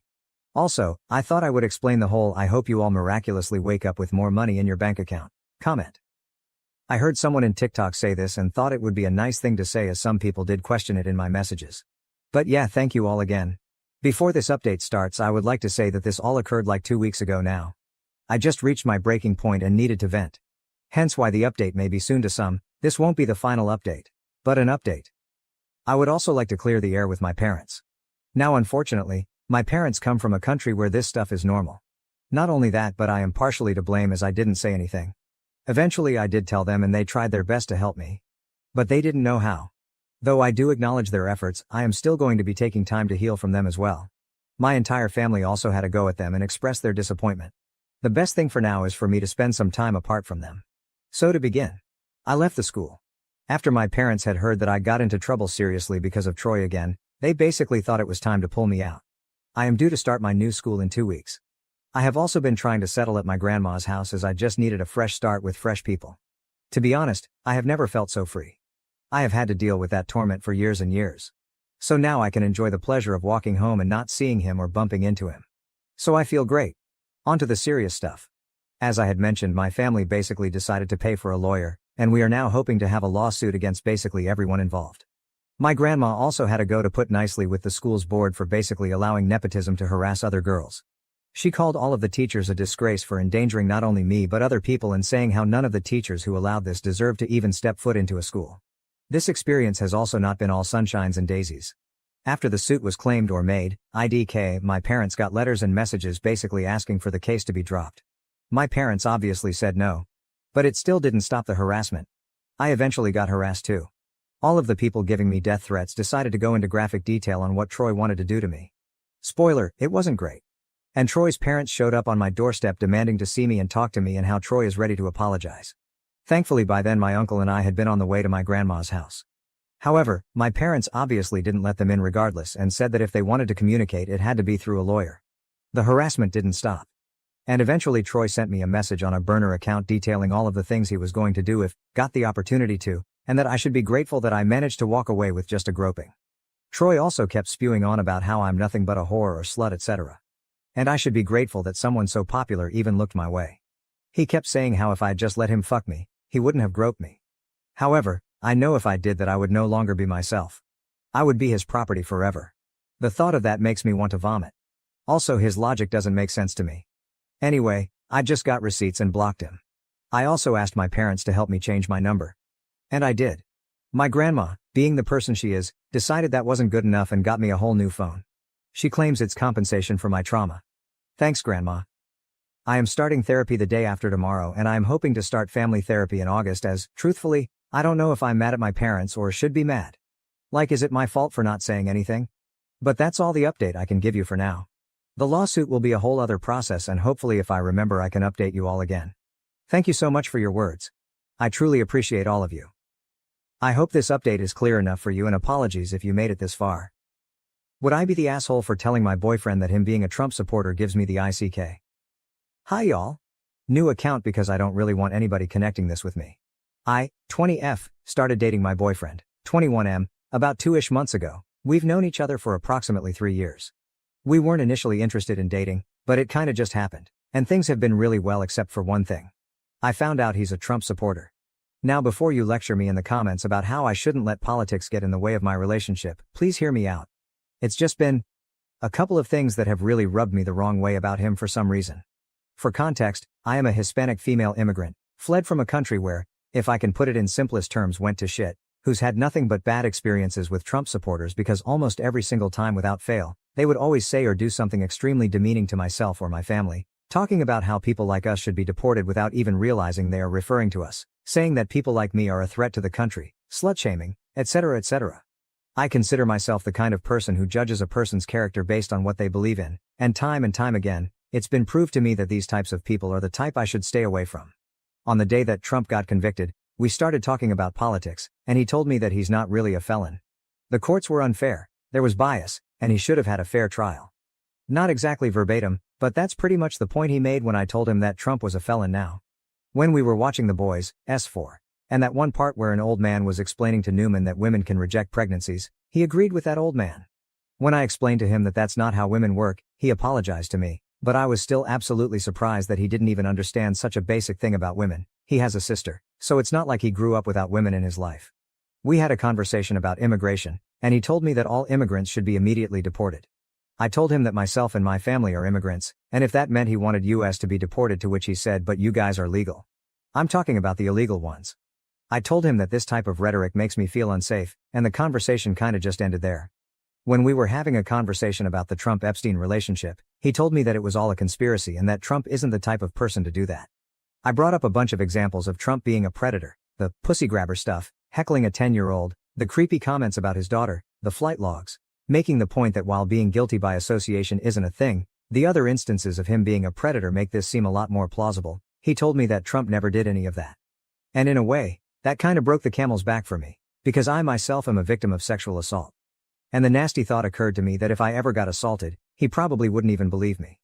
That he is standing behind someone I consider a rapist means that he condones Trump's actions, and by extension, the actions of the man who assaulted me. I don't know how he, who grew up with women, and has a girlfriend, who he is fully aware of is Hispanic and an immigrant, has LGBTQ+ friends, and states that he loves people like me and his family can even stand behind something like that. It makes me wonder if there's a side of him that he hasn't revealed to me yet because this is a new relationship. And that makes me extremely uncomfortable. I'm asking if I WBTAH for telling him that this gives me the ick because my own family is telling me that I shouldn't let politics get in the way of my relationship. That Trump wants people to fight each other, and that I shouldn't let Trump win. But I really don't know. Can I get some advice? Relevant comments. Cat Peacematologist, NTA. He may be speaking out of brainwashed ignorance, but even after offering your perspective he tells you that you're wrong. If you stay with him you will never stop having to educate this guy and he doesn't really want to be educated OP. Yeah, I can agree with that. Every time I invite him to do his own research he'll always pull up a pro-Trump article and use it as evidence that I'm wrong, or ask me multiple times where I'm getting my resources until I doubt myself. He's been asking me to promise that we wouldn't let our differences in beliefs cause problems in our relationship and I feel like I'm being babied a bit. It's been really stressing me out. Because aside from that, he's really nice to me. And a lot of my family is excited about meeting him and his family. Breaking up with him after I just announced I was dating him would cause even more problems for me, but the more I think about it, the more I realize that it will probably be for the better. I think I'm okay with carrying through with it. I'll talk to him when I see him later. I'm not really excited about it because we go to the same school. Update. Hey y'all, update here. I didn't really expect my last post to blow up or for people to tell me that this is a justifiable reason for ending a relationship, so thank you for not being judgmental. A lot of people were asking me what country my family came from, so I'll just say it since I don't think that's identifiable information. It's Venezuela. If you don't know what's happening there, then I envy you. Also shout out to those PPL who thought this was AI generated. I find it kinda sad that this has pretty much become the state of Reddit now. Like if you think something's AI, just don't engage with it. That's what people who post AI want from you. Don't let them win. Now on to the update. I spent the last couple of days with my dad who was visiting me, and deleting social media and muting a bunch of politics-related stuff because I've come to realize that regularly listening to people talk about how people like me ruin the country and how we don't belong here isn't really good for my mental health. And neither is dating someone who openly admits to supporting that group. So I talked to, now ex-BF. I went to his room instead of inviting him to mine because I knew that if I let him in my room he would just refuse to leave until he convinced me, and I wanted to keep the power of removing myself from the situation at any time. We live in a college dorm. Firstly, I should say that I admitted to him on the day that I made my first post that him supporting a known rapist is hurtful to me because him tolerating that behavior makes me question if he's tolerant of the POS who assaulted me, and thus, I see him in a different light, and he sent a very long text message just telling me that it hurt his feelings and that he does care about me being SA'd. I didn't really understand though, because he votes for a P*say grabber. It boiled down to, I feel terrible that you see me as the type of person who'd be okay with rape, because I'm not okay with it. I acknowledge that I might have been an to say that, so I started that conversation by apologizing to him and then following with me just telling him that I want to end the relationship and going back to being friends. I don't think I meant the friends part though. You can't have your cake and eat it. I can't be your friend if you affiliate yourself with a group of people who regularly shit on me. He tried to convince me to stay by saying that he really loved me and cared about me and respected my opinions. That we shouldn't let politics get in the way of our relationship. I responded that I can't change what he believes and that I value a person's beliefs and the group of people they associate with as a method of how I judge their character. I've already judged him. I don't like what I see, and therefore, I've lost my feelings for him. He told me I was making a generalization. I told him that while it is true that I might be making a generalization, we can't change the fact that in this landscape of politics, many of my rights are in the chopping block, and that I'm already starting to resent him for not really feeling listened to when I try to talk about how anxious it's making me. He told me that none of that stuff is going to happen, and that our different opinions shouldn't get in the way of our relationship. That he's voting for T*ump because he thinks he can fight inflation and cares about military members. I told him that while I can list a million reasons why that isn't true, that isn't relevant to the conversation. He then said that all his other relationships never consisted of talking about politics and that this was ridiculous. I pretty much told him that he can't have his cake and eat it. I can't date someone who associates with people who give me trouble, and that this won't be sustainable. Ending is better for the both of us. I realized that this conversation was going nowhere and decided to just leave. I told him to just give up on it already before leaving. He kept asking me to stay while he thought about what to say, but I didn't. I'm just done. I don't really feel sad. I feel so relieved. I'm going to leave social media for a while and just focus on myself for a while. I'm going to therapy too. I'll stick around to read your comments. IDK how much longer I'll be able to respond though. If I go radio silent, then just take that as a sign that I'm no longer on this app. Have a nice day. Relevant comments, Mame Dennis 1974, NTA. You don't break up with him because he gives you the ick. His support of a racist and homophobic convicted felon does not align with your values. It's not a quirky little thing. Like disagreeing on a choice of music or what team to root for in a game. BDW, he may claim to have all these diverse friends, but I can assure you that they do not consider him their friend with views like this. Anyone in your family's opinion about your relationship does not matter here. They aren't dating him. You are. The fact that you point out to him how you are an immigrant too, and that doesn't seem to register at all to him. Honey, he's in a cult. There's no saving him, OP. You pretty much summed up my exact thoughts on why his gay friend doesn't want to hang out with him anymore. I found out recently that there's a bit of a rift in their relationship, and I didn't even start thinking about why until I learned more about him. Gosh, everyone's burning bridges. My doctors told my husband and me that our baby has many birth defects. I want to abort, he does not. My doctors told my husband, 30M, and I, 31F, that our baby has many birth defects. I want to abort, he does not. This was a planned baby and I'm absolutely devastated. Me and my husband met in college and have been married for 6 years now. We have one son who is now 4 years old. I know some people are gonna wonder, but yes, we did discuss our moral political views before even getting engaged, and we're both pro-choice. When we were 21 and 20, we made a stupid mistake that ended in a pregnancy. We were both flat broke and not at all ready for kids. I decided to terminate and he fully agreed with and supported me. He loves our son so much and is an amazing father. He confided in me that he loved the idea of having a daughter as well. Luckily, we're in a good financial place, so I agreed and we started trying for a second baby. We conceived fairly quickly and were overjoyed. We also soon discovered that we're having a girl. My husband was so excited. As soon as he was told, he went all out and started to plan her nursery. He asked our son to help him pick which shade of pink he wanted, which crib to get, what the theme should be, etc. It was all so adorable. I don't want to reveal any personal medical history, so forgive me for being vague with the descriptions. At our last doctor's visit a few days ago, we were given the news that our daughter has severe birth defects. They think that she could possibly survive the birth, but any life that she gets to experience will be painful for her. There have been medical cases of babies with the same conditions to survive from early childhood to even the teenage years. These poor children suffer with so much pain and are uncomfortable their entire lives. They are very low functioning and need around-the-clock care as well as several uncomfortable surgeries to try and give them a better quality of life. We were both heartbroken and cried for hours together in the car. Then we drove home in silence. Neither of us said anything until my husband began to quietly mumble his thoughts. He was going on and on about how we needed to schedule another doctor's appointment so we know what medical equipment we'd need to buy for her, and we should renovate the nursery again so we could care for her more easily. He said that he'd definitely have to talk to his boss so he can take a longer paternity leave. He wants to be by her side in the NICU until we can take her home. He talked about how we'd have to ask his mom to babysit our son more often while she's a newborn. He even said that maybe we could sell one of our cars, move to a smaller house, and take our son out of private school so we'd have more money to pay for our daughter's care. I was silent until he asked me what I thought. I was blunt and said that I think we should terminate the pregnancy. Now I feel bad for saying it that way, but I was still frazzled from the news. This made him very upset. He began to cry and ask why I don't want our daughter, even with disabilities. I mentioned our previous abortion. He said it was different because it was unplanned and we had no way to take care of the child. Now we're in a pretty good place financially, so theoretically we could shoulder the cost of our daughter. I have a bit of personal history with this type of situation. My best friend in high school was at my house all the time because her parents were way too busy with her severely autistic older brother. They did love her, but she was pushed to the side her entire childhood. I told him this story. He said that we'd do better by our son and daughter. My best friend's parents were stupid for having a second kid after they already had a disabled one. He then seemed hopeful for a minute and asked if I was just afraid. He promised that he'd be by my side the whole time and we could do this together. I told him it's not about fear. Our daughter will be in pain constantly if she's born alive. It would be a short and painful life for her. I love this baby so much already, I don't want her to suffer like that. He began to yell that even if she doesn't live long, we could still pour our hearts and souls into making her life as fulfilling as possible. I didn't respond and he stormed inside. It's been a couple days now and he won't even look me in the eyes. He sits in the new nursery for hours. Our son is very confused. I know he's grieving, but I really don't want to go further with this pregnancy. I love him so much, I have no idea what to do now.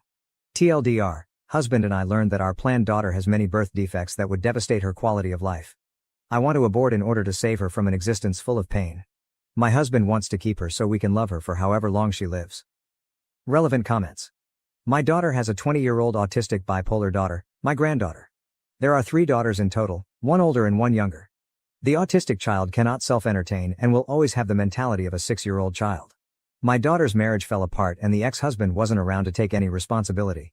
Plus, my daughter was rarely reimbursed for medical and dental out-of-pocket expenses. The oldest daughter, the glass child, was parentified so her mother could work nights. She now has gone no contact with her mother and blocked her everywhere due to her childhood losses. The younger child has lived in the shadow of the autistic sister and has many issues going on. My daughter can't leave the 2 of them at home because the older sister becomes violent. When toddlers, the youngest had to have her hair cut short because her autistic sister would pull her long hair out by the roots and rip her scalp all bloodied. It was awful. My daughter is movie star beautiful, but men who have professed their love for her and had wanted to marry her, but not the disabled daughter. My autistic granddaughter cannot self-entertain and is a Velcro person so is always there. It's been a family tragedy. My daughter is a prisoner in her own home. My ex-husband would not help. I work full-time and had gone to school at night so I was pretty much depleted. Plus, my autistic granddaughter is hard to keep. I love my granddaughter, but I would not wish her life or my daughter's life on my worst enemy. It hurts me to say this, but it would be a mercy to not bring this severely disabled child into the world. What a cruel thing to bring this unborn child into the world. The husband is out of his mind with grief and cannot see the whole picture. The wife needs to make up her own mind, even with the sad choice to divorce if it comes to it. To the haters out there, unless you have walked in another person's shoes, you cannot understand this catastrophic situation. I would also want to terminate. Can you guys talk to a therapist? Do you have time? OP's reply, we have a bit of time, but if we don't resolve this soon, termination will be impossible. Update. Thank you all so much for the advice and kind words. I'm sorry I haven't responded to many chats and comments. I've read through them all. The empathy and compassion shown is truly touching. After I made my original post, my husband and I rushed to get a second opinion. Nothing changed and it was still our original diagnosis. Once I learned that, I scheduled the termination for as soon as physically possible. I didn't tell my husband at first. He kept on raving about how we could give her as much love in her life as we can. I feel bad for this now, but I snapped and angrily told him I was terminating the pregnancy. That I know how he feels, but I will not allow my daughter to suffer just because he wants to love her. He was very angry with me after I put my foot down. After he realized his pleading wouldn't change my mind, he didn't speak a word to me. It was like he refused to even acknowledge my existence. I was terrified that he'd go and leave me all alone with the scraps of our family. I tried to explain it to my son, but I think he still doesn't understand. Then, the night before the procedure, he stepped into my room and apologized for everyone and promised to be more supportive of me from now on. I was so happy and relieved I started to sob and he held me all night. My original plan was that my mom would drive me to the hospital, then once it's done a close friend would take me home. Since it was only the night before, he said he couldn't miss a full day of work, but really wanted to drive me home. I agreed to let him and then the procedure was done in the morning. My son is having a long sleepover with my best friend's family. I don't want him to see me like this. The next morning the termination was done. It went fine with only minor physical pain, but the emotional toll was crushing. After I was done, he didn't show up to get me. I waited for hours and he wouldn't answer any of my calls. I ended up having to call a friend out from work to take me home. When we got there, I saw just one note on the counter saying he can't do this. A few of our daughter's special toys were removed from her nursery. My entire life has fallen apart in a matter of days. I asked my mom to watch my son for a little while. I still can't contact my husband. Everything feels so pointless. Relevant comments. I'm a doctor and I work in an ICU seeing children exactly like the one you may have had. If I were in your position, I would have done the same thing. Let me be clear and say that nobody in your partner's position has a clue of the emotional toll that parents of severely disabled children go through. Everyone thinks they know what it would be like, but they're often wrong, and more often the parents of the child are struggling a lot. Whatever happens, FYW, I think you made the harder, but smarter decision. Who's to say your husband wouldn't leave the exact same way after seeing your daughter suffer alive in actual pain? Leaves you a note on the table one night, I can't do this, and leaves you to care for her yourself. I found out my daughter is pregnant. Am I a bad mom for refusing to raise the soon-to-be-born child of my non-binary daughter? My daughter came to me at 16 and said she was non-binary, but only sometimes. Like, some days she would feel more male than female and some days she would feel like neither. She wanted me to ask her every day what day it was and then refer to her as that pronoun of the day. I told her that wasn't going to fly. Growing up I spent a lot of time on LJ, LiveJournal, during the Olban Self and Zen Self-Sir Self days. People who think this is new to this generation are fooling themselves. I told her that I would call her the pronoun she wanted and do my best to remember it day to day, but she was going to have to tell me what she wanted for that day. I wasn't going to play a daily guessing game. This went on for about a week or two until she finally seemed to grow tired or bored and just said I could call her her. Though she still identifies as non-binary. Fine. At least when it was going on she wanted she, he, or they. I'm sorry but I couldn't have done fox self/fox them with a straight face. So that's the pronoun story and looking back where I think things started to go off the handle. Here's my real question. My daughter is now 18, pregnant, and seems to have lost her goddamn mind. Or I'm an asshole. You choose. This year has been a struggle. She wanted to take a break year before she goes to community college, but can't keep a job. Apparently, retail situations are too phobic against her non-binary state. My child looks/acts/dresses exactly as a young adult female BTW. When I ask how people are being phobic against her, she gets as prickly as a cactus so I really don't know the details. She's been through 4 or 5 jobs this year, quit all of them. She won't consider call centers that aren't face-to-face because she doesn't like to talk on phones, and is apparently looking for a remote job without any luck. She's been unemployed since Thanksgiving. She quit her last job on Black Friday, in fact, and I was on the verge of laying down the law, telling her she either needs to go to school this upcoming semester full-time or get a full-time job or move out with her friends. But now she's come to me and she's 5 months pregnant. She's very angry at me, says it's my fault because I didn't put her on puberty-blocking hormones when she came to me 2 years ago. She believes I'm in fact trying to feminize her by getting her birth control. The pill. She's been throwing her prescription away. This is where I might be the asshole. I called her a little idiot.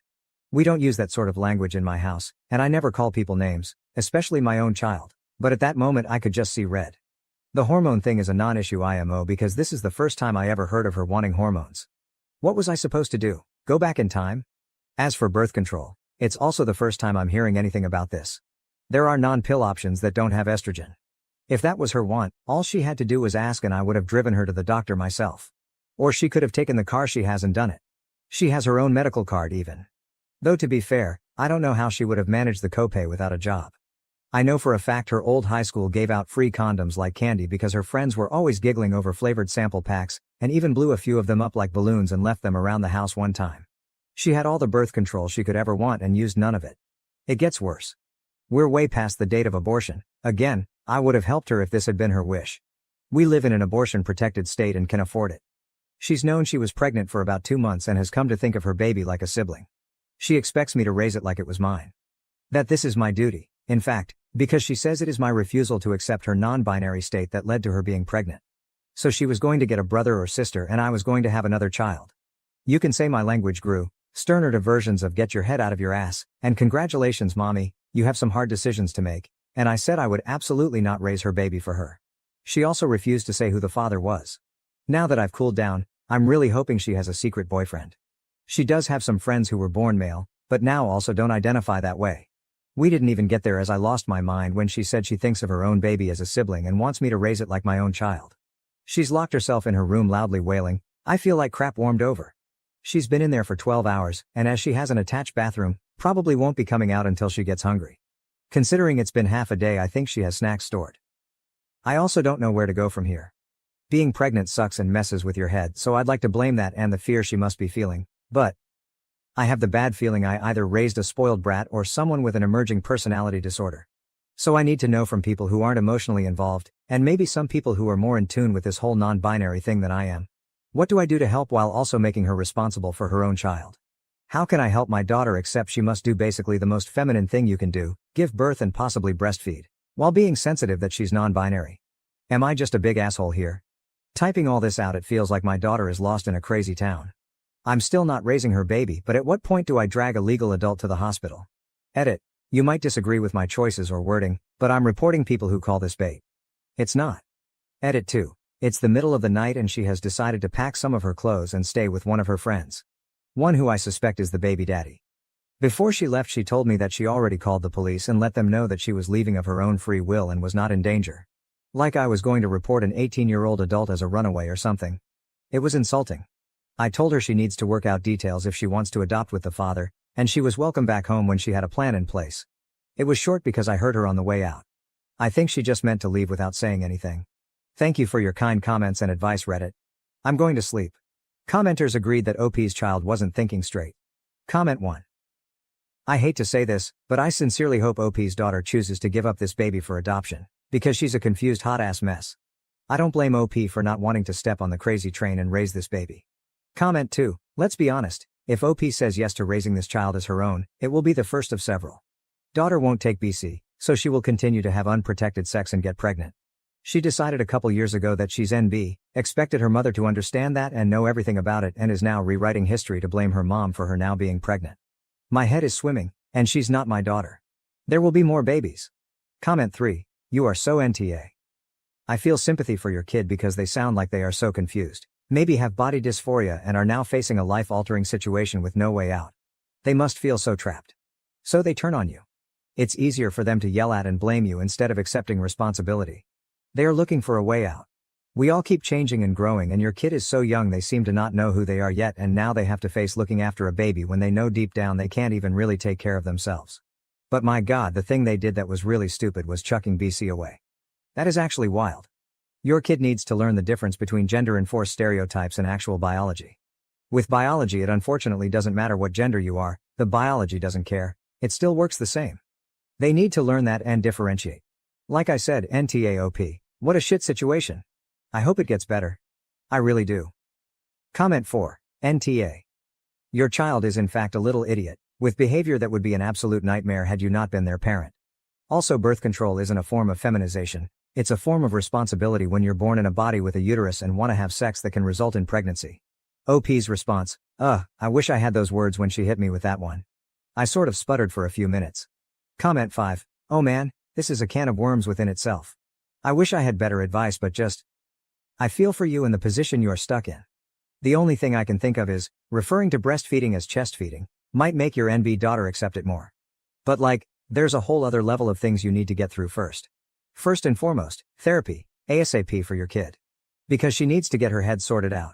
Assuming you will just take this kid and raise it for her is problematic to say the least. And she's got a deadline coming obviously, so therapy ASAP. Also appointment for pregnancy checkups ASAP. Has she had any? An unmonitored pregnancy can lead to complications. You might also be able to get her a social worker to go through pregnancy checkups, birthing extra. Your kid needs a big sit-down conversation about accountability for your own actions. And about how she might feel like part of your actions lead to this. There was also many choices she could have made to prevent this, that she chose not to. And at the end of the day, it was her choices that led to this, not you.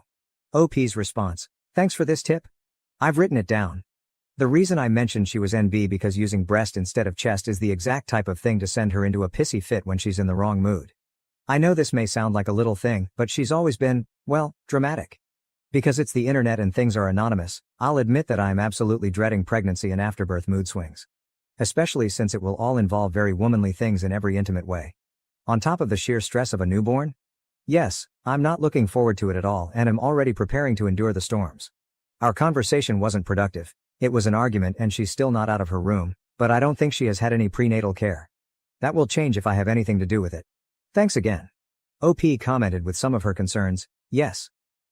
My worry and regret have so many places to go and a big part of it is for the baby. This has been a bad day.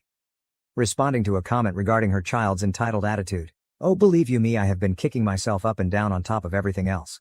I don't know how she got to this point, but she's there now. I wish I did have that time travel machine she clearly expects me to have. She also clarified her overall views on the matter. I'm on the fence. If she acted at all like she didn't have a gender, I believe that's what NB is, then I could take it more seriously. But she dresses as a woman. She puts on makeup, wears dresses during the summer, enjoys feminine things. We watch horse videos on YouTube and squeal over the new foal videos.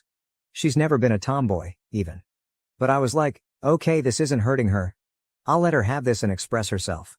Maybe it'll turn into something, maybe it won't. And after the first few weeks, she even dropped changing pronouns every day. Her mentioning being NB faded and then started up hard again when high school ended and she started working retail. I try to be understanding. Retail is hell and I'd personally only work it again if I was at my last resort, but recently it does seem to be an excuse not to work, and now she has a baby on the way. This may not be the place for it, but I'm just worried she's regressing to a more childlike state. I don't know if she's struggling with being NB or if she's using NB as an excuse to shield herself from the world. Ugh. I guess the internet won't know, but I'm just flat out worried. Update. This is an update to this post. Long story short, my 18-year-old NB daughter wanted me to raise her baby, and she told me she thinks of the baby as her sibling. We had a blowout. She locked herself in her room for most of a day and then took off with her friends. Her lover. So this happened a few days ago, but I didn't update because I needed to get my head around it. It still doesn't make sense. Daughter finally unblocked me. She and the person who got her pregnant wanted to talk to me at a public place. We chose IHOP. Although I suspected I knew who her lover was, I was disappointed to find out because they have been a part of my daughter's friend group since high school and was the only one I ever had a problem with and kicked out of my house. They are trans now, but 2 years ago the friend group was watching a movie in the living room, and every time I'd pass by, he was a he then, would lock eyes with me and make really obnoxious, loud orgasm sounds like that scene in Harry Met Sally. I told him to knock it off and grew sterner when he did it again. Then when I was in the kitchen, he somehow snuck up behind me and was miming jack-off movements with his hand. I turned around and caught him at it. He was still fully clothed, but it was startling and freaky. I kicked him out. So now I'll just call them sperm donor because that's what they are. I'm still calling my daughter and she because I still haven't been told not to by her otherwise. So get off my case on that. Anyway, the IHOP meeting was a shit show. Sperm donor sat with my daughter and went on the attack. Sperm donor's points were, I was poisoning my daughter by making her take birth control. I only helped her get the prescription and would have done everything I could if I knew she didn't want to take the pill. There are other methods. It will take years to fix my daughter after all I did. Not giving her hormones even though I had no idea that was what she wanted. She dropped out, even wanting to change her pronouns after a few weeks. Abortion is a sin and I'm a monster for suggesting it. It's past the date anyway. I am further abusing her by not taking care of the baby while she fixes herself. I guess they meant it as a temp situation, which was also new to me. So apparently even though I'm an abusive monster, a bad mother and so on, I'm even worse for not taking in their baby. At least no one suggested that I raise it like my daughter's sister anymore. That might have been my daughter's thought on it. Sperm donor did most of the talking while my daughter just sat and glared at me, nodding along. It was kind of a whirlwind. Sperm donor pounded the table a few times, and even the waiter knew not to bother us after drinks, lol. I'm surprised we weren't asked to leave. There was a lot said, mostly by the sperm donor who really seemed to be steering the ship. I asked why the sperm donor couldn't take care of the baby and the sperm donor said their parents were even worse than me. I guess my daughter and sperm donor taking care of the child they created is out of the question. I told them that I would not be raising their baby for them and that adoption is the best bet. They said that if I don't agree to raise it, they'll make sure I'll never see the baby ever. I won't raise their child for them. So that's that, I guess. I feel so many flavors of worried and angry and then worried all over again. I've been around the block and it's never a great sign when the person you're with makes an enemy of your family. That's what sperm donor has done by painting me as an abuser and failed mother who also won't take in their baby. Sounds like sperm donors have cut themselves off from their own family too. So I'm worried my daughter is in a very controlling relationship with someone who convinced her to stop birth control because they think hormones are too feminizing somehow and that she needs to be fixed. But they still want me to raise their baby. I'm angry that my daughter can just hear this crap and nod along like, yeah, that makes total sense. She is not stupid. I think she's love blinded. I'm sad and worried for the baby. A couple commenters suggested I wanted nothing to do with the baby because I wouldn't agree to raise it as my own. No, in a perfect world, I would want a normal grandmotherly relationship. Or at least know that the child is safe and has been adopted into a loving family. I don't care what my daughter does with her gender, or her body as long as she doesn't hurt herself. I want her to be in a happy relationship with someone who values her for who she is. Sperm donor kept using the word fix, which I see as another terrible sign. It's bad all around. My house is empty. It feels like my adult daughter has run off to join up with some weird church cult thing who tells her that up is down. That not using birth control and not getting an abortion and then expecting others to take care of the child is all a-okay. Oh, and that she's a problem and needs to be fixed. I texted her and said I would be there for her, but sperm donors was still not welcome in the house. I think I'm blocked again. She's a legal adult. I'm not sure what else I can do at this point. In my low points, part of me thinks maybe I should agree to take the baby and then immediately make sure it's adopted into a loving home. But I get the feeling that sperm donors won't make that easy, and right now my daughter does what he says. Also, I'm not sure if that plan is even possible. It sounds like Hollywood. I have an appointment to speak with a counselor, but the soonest I could get is April. Some of my friends think I should take the baby in either to get them away from the parents or because they think it's my duty, or both. The only silver lining in this was that they both seem sober. I don't think there's drugs involved. Am I reading this wrong? Am I the asshole here? Commenters agreed that sperm donor's comments made no sense, and that OP's child was probably stuck in an abusive relationship. Comment 1. For your safety, I would change the locks and put up a camera. Sperm donor seems unhinged. I'm a firm believer in better safe than sorry. Comment 2. This baby will be used as a pawn in his never-ending psychodrama. If they do not and cannot raise their baby, the best solution is adoption. Otherwise, the father will make your life a living hell. OP's response. I couldn't figure out a polite way of saying this, but yes. That is my suspicion if I take in their baby. Sperm donor implied it would be temporary while earlier my daughter said it would be permanent. I think sperm donors will refuse to sign over paperwork when the time comes or try to leverage it in some way. Comment 3. NTA. Also, it sounds like your daughter is in an abusive relationship with this person. Sorry your daughter has been brainwashed by this crazy person. I would definitely contact this sperm donor's family and if they seem sane, warn them about how crazy both of them spoke to you. OP's response. That is my fear and not a bad idea to contact sperm donor's parents. This has all happened so far. I feel like I'm in shock and I'm very worried. Comment 4. Pretty wild that a trans person is saying abortion is a sin. None of this is anything like what you're going to hear from any healthy LGBT community, who are quite careful to make sure not to support people in delusional or antisocial behavior. Definitely get therapy. Sounds like your kid has some serious mental health problems if they're being influenced by whatever wackos put these ideas into their head. You're going to need support in coping with this madness. NTA by a country mile. You are in no way abusing your kid by refusing to take responsibility for their bad choices. OP's response. Thank you and yes, I don't want to minimize my daughter's role in it but the hard anti-abortion thing surprised me too. A lot of what they said contradicted itself. It felt like I was sitting across from two people who were in their own wacko bubble. I know it's not a LGBT thing. I wish someone from their community would knock some sense into them, if it's even possible at this point. OP left an update in a comment. I logged in and received a large amount of requests for an update. Unfortunately I do not have one. I have not seen or heard from my daughter since the last meeting, and I believe she has changed her phone number. Our community isn't a large one and I have heard through the grapevine she is staying with the sperm donor in one of the homeless camps out in the woods. As this is a haven for drugs and sex trafficking, this is a further concern. From what I've heard, she is pregnant. Myself and a few friends and family members have driven through the camp area a few times on the lookout for her, but it's very large and there aren't exactly marked roads.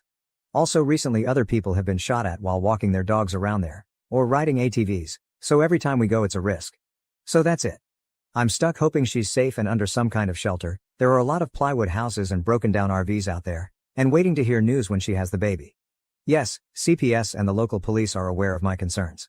I'm worried the child will be born addicted to drugs because I don't know anyone who doesn't live out there who isn't a meth head. Thanks for your concern all. I'm unsure what I'll do when the baby is born.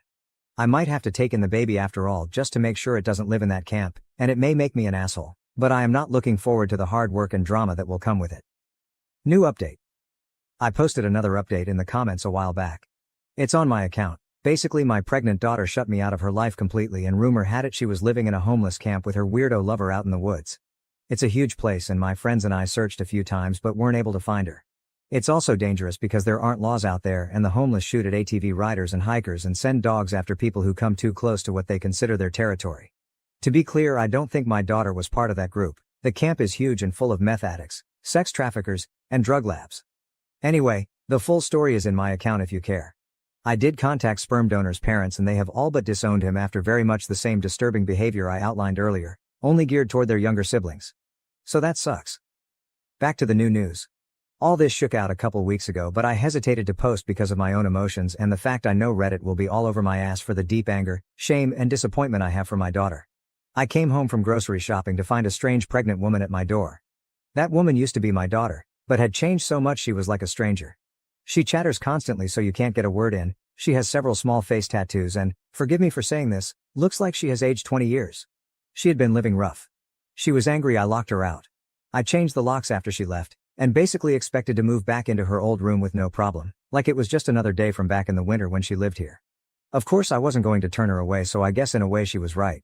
She was living in the homeless camp with the sperm donor, and I insisted she take a shower because it looked like she hadn't since leaving.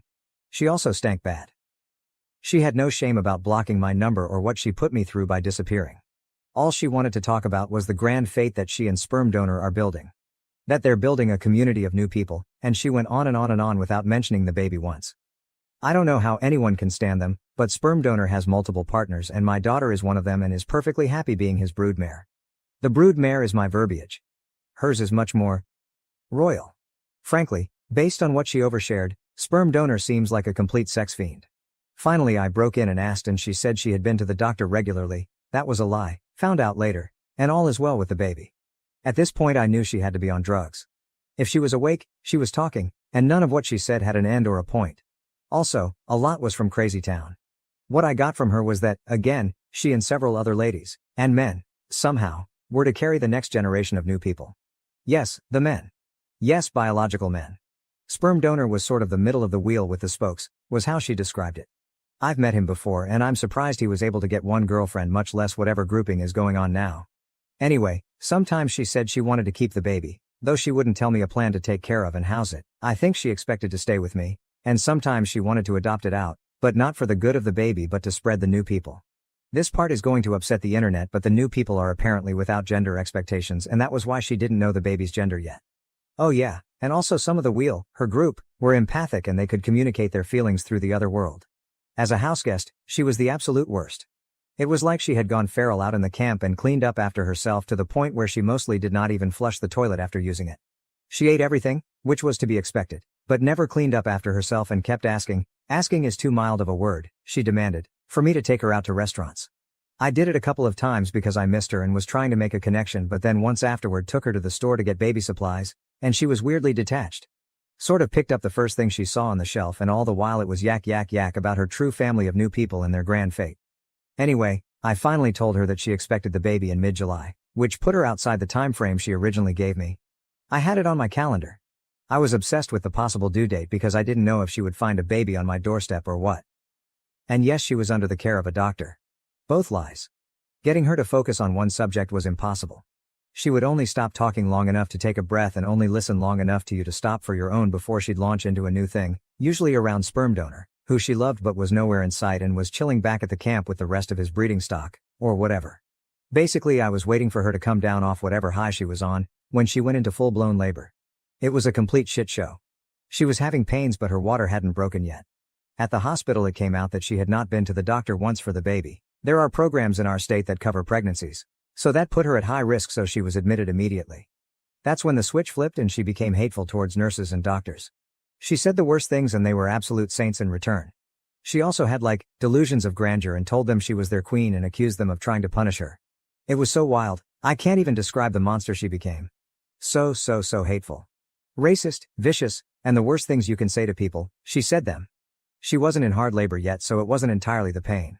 I pulled one nurse aside and told her where she had been living and that I suspected drugs, though I hadn't caught her using yet. They were so professional and gave her painkillers that helped her mood. Not gonna lie, they doped her up because she was acting wild. Imagine my surprise when her blood work came out clean. I wasn't there for the birth because she didn't want me in the room with her, and heaven help me, I was a little relieved because I was ashamed of her behavior. But I did talk to a social worker on staff to let them know everything I did. The lady was very nice but couldn't speculate officially on my daughter's mental state. I said she had to be bipolar or manic or something because her behavior was not normal, but she asked if she had threatened to kill herself or harm the baby, and she hadn't.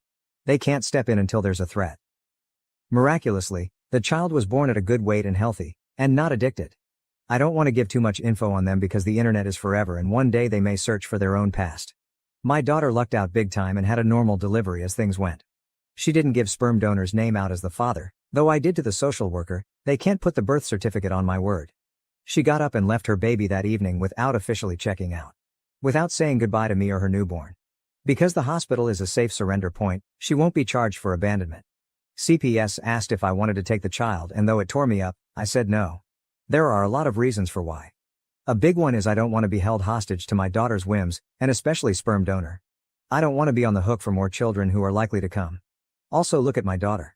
I did my best and she still turned out this way. Maybe I shouldn't try again. I know getting a new family is almost the best thing that could have happened for the baby, even with problems with the foster system. It has to be better than the camp. But I feel like dog shit about it even now. I also suspect they'll have a sibling soon as my daughter can arrange it. I know my daughter is not well. I know she's in a cult and probably in danger and also probably an abuser herself, based on the stories she casually dropped about other members. She is also a selfish liar, and it is luck or the grace of God or what have you that her baby was born healthy. She is rolling the dice on her life and the life of her future children. She's sick and under a sex fiend's control and now thinks she has magic thought powers, but she has some responsibility in this too. All the rest of the transgender stuff with her lover, And if she is NB or not from the past doesn't matter. She's an adult and is making some bad choices. It's hard for me to type out, but the way she treated the hospital staff was so cruel. Seriously, I had to use a thesaurus to describe it because I can't even fully describe how bad it was. It showed me that whatever else, she thinks other people are below her. It's more than the mania. I'm just there to serve her, whenever she sees fit. She knew she would be giving birth soon, so she came home and expected me to take care of her. I did, of course, because she was 9 months pregnant. And the second she didn't have any more need for me, or the baby she had just given birth to, it was easy to take off again. I listened to her for days and she expressed no feelings of hope for the baby other than a vehicle to spread their movement. No worry about their future life, and no more comments on me raising them as a sibling. She made the choice to leave and go back to sperm donor's harem or wheel or whatever. Sick or not, I'm ashamed to have raised someone with these kinds of values. Mentally ill people aren't bad people, but she has gone beyond merely bad choices. I haven't totally written her off and she may come back to sanity, but since all indications are that I'm blocked again, I'm going to think long and hard about boundaries and possibly moving. I'm worried about one day finding a bunch of curtly weirdos on my porch. So that's it, I don't know what to do. It's not like I have the resources to pay someone to deprogram my daughter, and that sounds very Hollywood.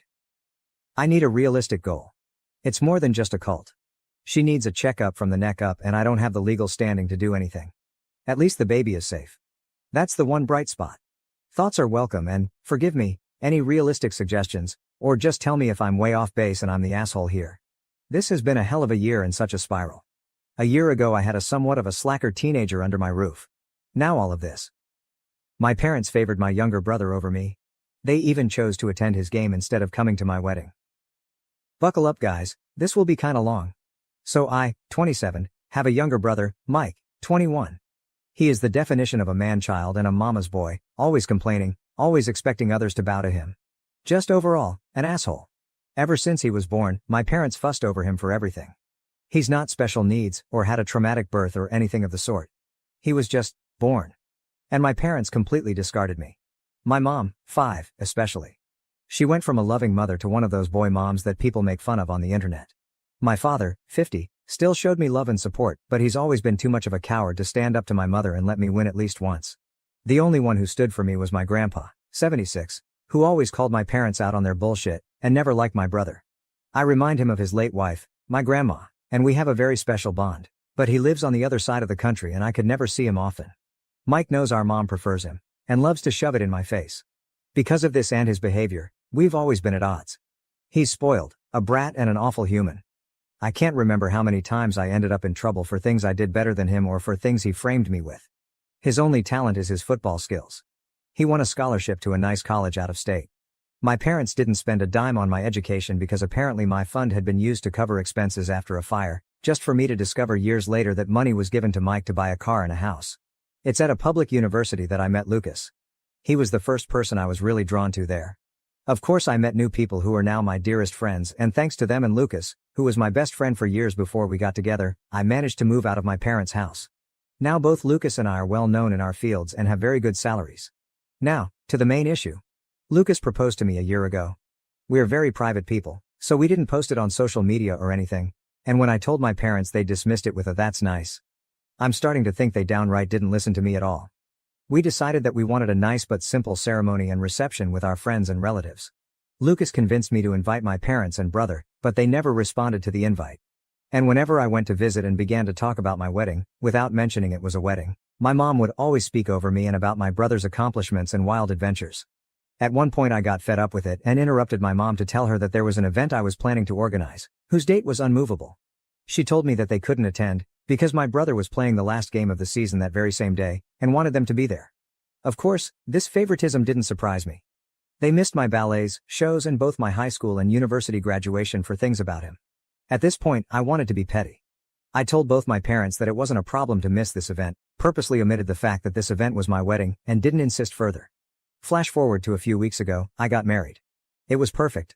My family, Lucas's family and our friends were all there and we had a blast. My grandpa was happy to give me away, and it was just perfect. My relatives asked me multiple times why my parents weren't there with us.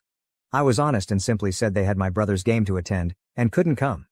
They gave me a few looks, and my grandpa was visibly angry for a while, but otherwise nothing strange happened. After the reception, Lucas and I left for our honeymoon, and were phone-free for the whole duration of the trip. But once we got back, we discovered that a shitstorm was welcoming us home. I turned my phone on and was unable to even unlock it before a storm of notifications popped up. Most of them were from my mother and brother. Mike called me all sorts of nasty names and insulted me because, apparently, one of my paternal aunts posted the photos of the wedding on Facebook and captioned it with a very obvious dig at my parents, especially my mom, for missing the wedding. The post apparently went viral in my parents' community, and they've been publicly shamed for their mistreatment of me. It also turns out that my grandpa personally visited my parents to go on a tirade to shame my father, his son, to the point of tears. And this seemed to be my father's breaking point, because he was so distraught for missing his only daughter's wedding and for his father's disapproval, that he finally rebelled against my mom and is threatening divorce unless she makes it up to me. I think that's the reason why my mom has been spamming my phone with messages, at first insulting and threatening and then downright pitiful, full of begging and pity parties. Now I'm at home with my husband, deciding how to approach the situation. Most of my relatives, even those I didn't invite to the wedding, reached out to apologize for what I went through and to claim they had no idea this was happening at home. Can't blame any of my relatives, they all live with my grandpa on the other side of the country or in another state. But my mom's sisters and friends are belittling me for not telling my mom about the wedding, because now she's inconsolable at the thought of having missed my wedding. Personally, I think she just claims that to save face, but I'm not sure. The latest messages from my father and mother seem extremely saddened and hurt for missing my wedding. Now my family is divided on three fronts. The majority who are sticking by my side, my maternal aunts shaming me for hurting my mom's feelings, and my maternal grandparents who are adamant that I forgive my mom in light of her atonement. My best friends are telling me not to listen to them. TLDR, since some of you guys want the juice without reading the post. My parents have preferred my younger brother over me my entire life, and prioritized his events over mine.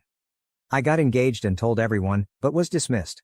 I sent a wedding invitation to my parents and double-checked, but they didn't respond. When I told them the date, they told me my brother had a game they had to attend. I didn't repeat that it was my wedding during the exchange and told them that they weren't missing anything. I had my wedding and now my parents are receiving backlash from my relatives and community after my aunt posted a dig at my mother. Edit. Thank you so much for the feedback and love. It's overwhelming. I'm going to address the popular questions here. I did inform my parents about my wedding. I sent traditional on-paper invites to all my guests, and was notified that all invites had reached their addressees.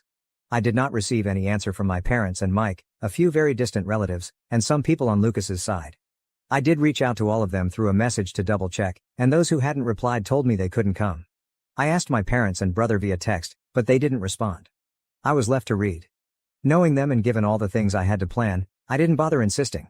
I didn't repeat the date of my wedding because I had already been told there was my brother's game.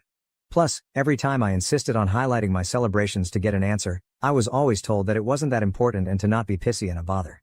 Because some things were simply more important than me. At this point I think it's fair for me to not insist anymore. It's not worth the effort. I didn't keep my wedding a secret. I avoided telling my parents that it was my wedding to see if they would be interested in the slightest, but surprise surprise, they weren't. Despite this, I did openly talk about my wedding with my aunts and uncles. My mother was in the room with us a few times when I discussed venues or dress shops with my aunt, the FB post one. But sometimes mom was on the phone, and other times she was just chatting with other people. She never paid attention. When I talked about it during reunions, she smiled and said, "That's great, dear," and then would change the subject. Radio silence on Dad and Mike. I kept in contact with them because, well, all the times I tried to go NC in the past years I've been harassed. I tried after my HS, bachelor's and master's graduations, to which they never bothered to show up for reasons involving my brother. Every time I was shamed for daring to turn my back on family by my parents, my brother, my maternal aunts and my maternal grandparents. I think the turning point here is that all those times, Lucas wasn't by my side. We started dating a little after my last attempt at going NC, and now that I have him here, I feel more confident in my stance. But before that, I want this confidence. As I already stated, all my paternal side lives on the other side of the country and wasn't aware of how they treated me. I did try to expose my parents once, at 14. My aunts, uncles and grandpa reprimanded them, they faked being sorry, and then once home I got the beating and gaslighting of my life for lying. After that, Elle kept in contact regularly with my paternal side, but omitting my parents' abuse out of fear, which still haunts me to this day. Only grandpa knew, but he was always threatened to be alienated from me if he tried anything. My parents and I are not from the same city. I live in a city an hour drive from my parents' small town, and they don't know my new address because once, my brother tried to break into my apartment to steal some cash and my mother backed him up, claiming that siblings share their goods. Now I moved, and I'll be sure not to tell them where I live. My parents didn't buy my brother a car and a house before he even started high school. They bought him a car for his 16th birthday, and a house near his college when he began freshman year. They didn't spend the money from my fund right away, they just lied to me to use it later for my brother, keeping it stored for later in the meantime. Relevant comments. Commenter. Do you think it would have been different if they knew it was a wedding and not just an event? OP. Well, I am pretty certain my parents would have been a handful at my wedding anyway. They ruined a cousin's wedding by making it all about how my brother had just given his first university exam, and he got drunk and trashed part of the cake. So, I'm wondering what made me want to add them to the guest list in the first place, but then again in my family going NC or even LC is considered shameful. The cousin whose wedding Mike trashed cut my family off, and they've been dragged for turning their back on family over a minor accident. OP on her father missing her wedding and why it was a big deal for him. OP. Giving daughters away is a big deal on my father's side of the family. He only has me, and has made a big deal since birth despite how he treated me. Appearances, that's what matters. Make of this whatever you wish to make it. Update. First of all, I want to thank all those who were interested in my story and those who wished me and my husband a happy life. I am beyond grateful for your reassuring messages and your love and feedback. The response was overwhelming and beyond what I ever thought it could be. I love you all so much. To those who believed my story was fake, I want to say that I'm happy your family life is better than mine, to the point of thinking of my reality as a fantasy, but I'd appreciate it if you stopped harassing me in DM, claiming that I'm writing a fake story for attention. If I've missed a few details in the OG post, it's because I was overwhelmed and crying my eyes out because of my family's harassment. You are not forced to read my story, or think it's true, but I think keeping the smallest amount of decency would be nice. Oh, and before diving in the update, let me clarify a few things. Yes, the invitation specifically stated it was a wedding. No excuses. My maternal side of the family didn't come to the wedding. I'm sorry, I didn't make that clear in the OG post. Most of them were busy, and the others just gave me excuses to send a gift but did not come. That's it. Don't ask me why they didn't discuss my wedding with my mom, it's not like I live in their brain. My mother's atonement is the fact that she apologized via text. Now onto the update, things have been a little crazy this past week. I got off of Reddit for a couple of days, to gather my thoughts. Then I had a lengthy conversation with Lucas about how to proceed. He's been my rock, and I don't think I could ever love him more than I already do. My parents were always a taboo topic, but he hit me with a brutal reality check that I absolutely needed. We reached the conclusion that the fact I kept in contact all this time, stuck around and couldn't go NC, isn't healthy. I've realized that the reason I never fully went NC was that deep down I just wanted their approval, even now, for once. Pathetic, I know. But it's like a drug, being with my parents. They can be loving, funny, caring and warm, until they're not. The little love they give makes you crave for more, and you want their approval so badly you destroy yourself. But that's enough. I promised myself that things are going to change. I've thought about it and decided to start therapy, and to go NC with all those who made an issue about this situation, for good this time. After the days dedicated to reflecting on how I feel, I ended up messaging my father to tell him that, if he wanted to talk, I would meet him, Mom and Mike in a neutral location the following day. He immediately replied and agreed, and we met at the park. My father's sisters and brother accompanied us for damage control. My father looked distraught and as if he had been crying for a while. My mom looked the same, but I think it was more out of anger and embarrassment. My brother looked annoyed. I told the three of them about how their behavior and preference in regards of my brother always hurt me, and that their abusive behavior made me realize that I didn't want contact with any of them again after that meeting. My mother tried to cut me off multiple times, but my aunt, the one who posted on FB, shut her up every single time. When I asked them why they would treat me this way, they didn't know what to say. My father kept crying and apologizing without giving me an answer, and my uncle reprimanded him for it. My mother seemed as if she was asking herself that for the first time, but well, in the end she just said that she simply disliked me. Plain and simple. And my brother? He just liked the attention and made me miserable as some kind of sport. I went on with my questions. When I asked why they never responded to my invite, they claimed to have never received one. I showed them the texts, but they denied receiving them. And well, it turns out that they hadn't in fact received my wedding invitation. When it arrived at their house, they weren't there. The only one in the house was my brother, who had come visiting for the weekend. He saw the invite and, as many of you guessed, ripped it up and trashed it. And then, when I texted my parents, he deleted the messages. Wasn't hard to do. According to him, they kept my chat archived and didn't get the notification. So my parents never actually got a formal invitation. I was just distraught. I asked Mike why he would do that, and he just shrugged, and claimed that it wasn't as important as the stuff they had in the program anyway. I had to stop Lucas from punching him in the face. Strangely enough, my parents were upset and started reprimanding him. He actually began to throw a tantrum and cry crocodile tears, and I must admit that I was kind of satisfied. But then my mom claimed that all was resolved, there was no need to fuss over a misunderstanding, and it was time for me to clear their name. That set me off, and I interrupted her, telling her that they weren't forgiven at all, that just because Mike trashed the invite, it didn't mean it automatically canceled all their neglect out. Plus, all that time it was still very obvious that I was having a wedding, and they should have asked about it.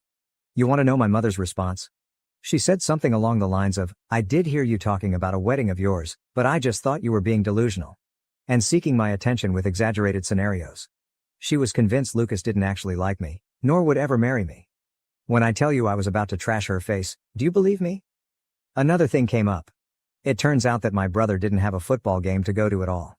My parents used the fact that my husband, friends and I know little to nothing about football, we prefer soccer. And the fact I stopped asking about it when Mike would mock me during his time in high school, to make up a story to avoid my event. At the time I wrote the OG post, I couldn't confirm or deny the presence of a game because my brother has private social media and Lucas and I are blocked, and I foolishly trusted my parents' word. But no. You want to know where they went with that man-child? They went to Disneyland, because Mike wanted to go. They used the football story to cover for my brother's 100th tantrum holiday, and apparently they did it multiple times in the past months. At that point I was just completely burnt out and overwhelmed by this amount of information. The fact that I had been fooled this badly, that I was so gullible, genuinely made my blood boil, and I snapped. I stood up and told my father he was a sad, weak man, unable to stand up for his kids unless his wife approved of it. I told my brother he was a little dipshit, a poor excuse of a man that will not accomplish anything in his life and that he'll always live like the leech he is, baby to the point of uselessness. And to my mom, I told her that she was the worst narcissist, pathetic, little woman on the earth, that she didn't even deserve to be addressed and judged, for her irrelevance. That not even God could help her out because she is just too rotten. Harsh, I know. My mother shot up from her seat to scream at me halfway through my rant to her, but I was just too mad. I shouted at her to shut the fuck up and sit down, and listen for once. She got so mad it felt like steam was coming out of her ears. I don't remember much after that, just that I kept talking. And talking. It felt as if all my anger and hurt just flooded out. At one point I'm pretty sure the whole park was silent. I spat at my parents and Mike that I was disowning them all, and that if they're smart, they'll think before reaching out again. I took my purse and left with Lucas, Anna and Francis, leaving my parents and brother at my aunt's and uncle's mercy. I think at some point the reality of what I had just learned and said finally hit me, because I ended up having a panic attack on the way home. Lucas was driving, so Anna helped me through it until we stopped in a parking lot to calm me down. I am beyond grateful for their help. Once home I just fell on the bed and went to sleep. I really wanted to go with you guys' advice, and post the whole thread on FB, but given my work and career I couldn't expose myself like that. One thing is sharing my story from an anonymous throwaway on Reddit, the other is on FB, with my name and face plastered everywhere. I couldn't go down that path. Instead, I did something better. I made a folder with all of my mother's insults, messages and awful comments, and sent it to the woman in charge of my mom's church. It's a tight-knit community my mom worked her ass off to enter in, but that is also extremely judgmental, and being shunned by them is a death sentence. And well, that's exactly what happened. Just like clockwork, the scandal spread like wildfire, going out of the church and reaching the rest of the small town. You can imagine what this means for my mother and father. Because of my little spill, I did find other messages from my maternal side of the family, belittling me even more for upsetting their sister or daughter and insulting her. I just didn't care anymore at that point, so I followed you guys' advice, and told them that from now on, they will no longer be part of my life and that they can talk shit all they want, I just won't care. Instead, they should be grateful I don't send their nasty texts to their employers and spouses. I blocked every single one of them, grandparents included, on everything. I did find a lengthy message from my father. He apologized for not being strong enough to face my mother, agreed that what I said was true and couldn't believe that he had lost so much of my life because of her. He told me he is going to divorce her no matter what my decision will be, because he is tired of being controlled. He would like a relationship with me to make up for all the years that passed. I did reply to him, to tell him that as of now I really don't want to see him or forgive him. He has replied that he'll try his best to win me back, and that he loves me. I replied back that, as of now, I find that hard to believe, and then blocked him too. Frankly, his slimy way of trying to get out of this situation by throwing my mother under the bus is pathetic. At least, she was hateful and owned up to it. He is only able to blame others for his choices. I don't want to surround myself with people like that. My mother and brother are blocked similarly to my maternal side. Mike wrote other messages to taunt and insult me, and I just blocked him. My mom threw herself a pity party for being shunned by her community and for her marriage going into shambles, and I just replied, good riddance, before blocking her too. As for my grandpa, he has decided to stay with us for a while, to stick by my side. He really is the best, and has read some of your comments. He isn't going to admit that he's flattered by them. Since then a few days have passed, and all has been quiet. Lucas is spoiling me rotten, and I'm starting therapy soon. I know this isn't the drama-filled, revengeful update you hoped for, but well, this is it. I'll let you know if anything changes or evolves. Thank you so much for the love and support you showed me. I think I'm going to log out now. As for now, goodbye. I've decided to start therapy. I confronted my parents and brother about their behavior and ended up disowning them. I sent my mother's nasty messages to the leader of her church and now she and her husband are shunned by their community. Relevant comments. Commenter. Maybe once your father is actually divorced and gone NC with her and your brother, there's a basis for some rekindling of your relationship. But wow. OP, perhaps, but as of now I don't want to think about it. He's been a supportive dad, but he's never once defended me in his life. His love was unconditional until my mother decided it was in fact, conditional. And sometimes, it really felt like his love was just something on and off. I don't want to stick around to see when the magic spell will wear off.